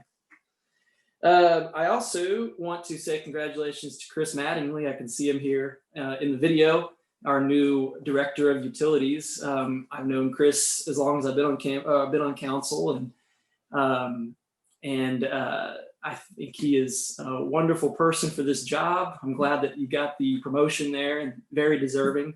And looking forward to all the work we're going to be doing in utilities upcoming. And then also want to extend a congratulations. I'm pretty sure I'm seeing this correctly, but a good friend of mine, a Norman local, Terry Kim, has just been appointed to the city council in Las Animas, Colorado. He's a Campus Corner guy, longtime deli, and he actually ran for the seat last year, and I recall he lost by 1 vote. Yeah, he got the most votes on election day, and then he thought he won, and then a couple days later they found out he lost by 1 vote. Well, a couple months later, the person that beat him, I guess they discovered they were not up for the task and resigned. And so my buddy Terry has just been appointed by the council to fill that vacancy. So congratulations, Terry. Other than that, I'm excited about game day. I'm nervous about it. I've been a OU football fan my entire life. Football, high school and college football are really the only 2 sports I passionately care about at all. I've always been, I thought it's cool that we have a pro basketball team in OKC area, but I don't really watch the Thunder play very often. I sometimes listen to them on the radio, but college football has been a big deal for me. And many of you have heard me tell you how I grew up really close to the stadium, and my dad and I used to walk to the games together and stuff like that. And so it's been hard for me to imagine a September without OU football happening. And it's even hard. It's hard to imagine what it's going to be like at reduced capacity and everything that's going on. And you know, OSU and Tulsa postponing their game, just yesterday, pushing it back until next week, and things like that going on. It's just it's something else to be a part of. But I am excited to have at least some maybe sense of normalcy with a football game on Saturday.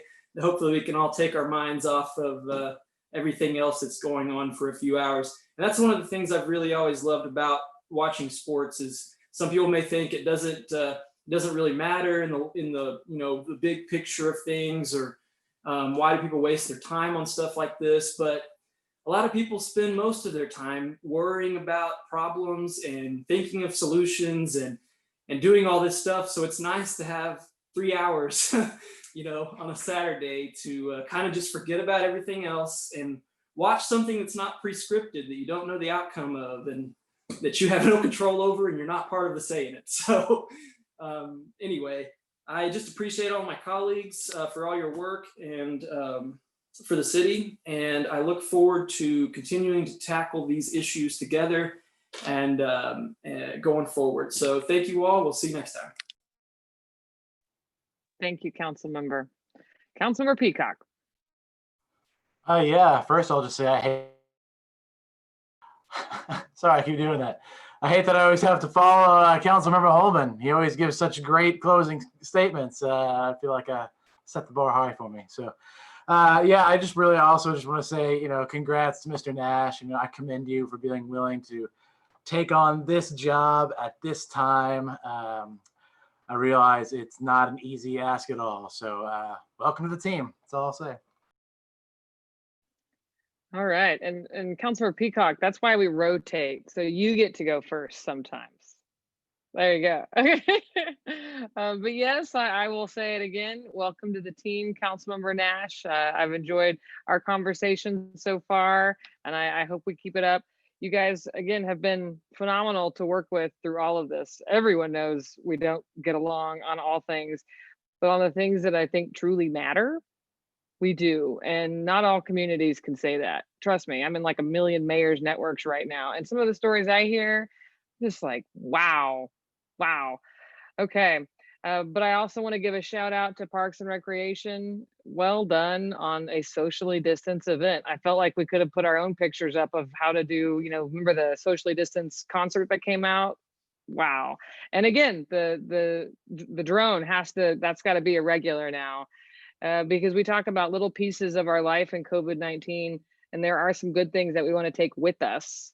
And not everyone will leave their homes when it's safe to do so for whatever reason. They're homebound, health issues, raising a bunch of kids, I don't know, working from home, and having that flexibility to share what our city does best, which is provide a quality of life experience, be it making sure the trash is picked up, to events that you can enjoy.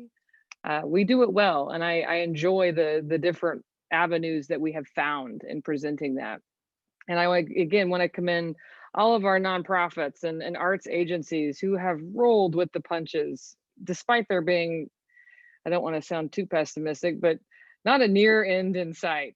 So I appreciate everyone's comments about checking on your neighbors, and we're all in this together.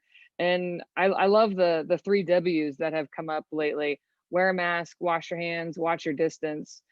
But I feel like there are some also proactive things that every individual can do, which is take care of your physical health. I mean, this is most disastrous for those with, other health issues. So if you've ever been thinking about a time to pick up that exercise program or change your diet, I think this is a great time to consider doing that, and you'll get a lot of support from everywhere.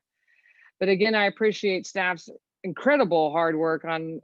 I'm never not amazed at how many things we do in local government, and we have experts in all of it. It's just amazing, and they do it quickly. And if you guys think that's an 8 to 5 job, you are wrong, because I text most of them late and on the weekends, and then you know how these meetings go. And again, to council, thank you for being a team and being respectful, because I think we take it for granted, because it's just not the standard in many other places. And I'm very proud for the opportunity to work with you. So Norman, as everyone has said, be kind to each other, wear a mask, stay safe, cheer loud with a mask on or in your own home. Otherwise, cheer moderately, but enjoy that bit of community that everyone looks forward to. I know while I will be home, I'm very much looking forward to it as well. Got my game day shirt picked out. All right. Thank you all very much. With that, this meeting is adjourned. Boomer sooner.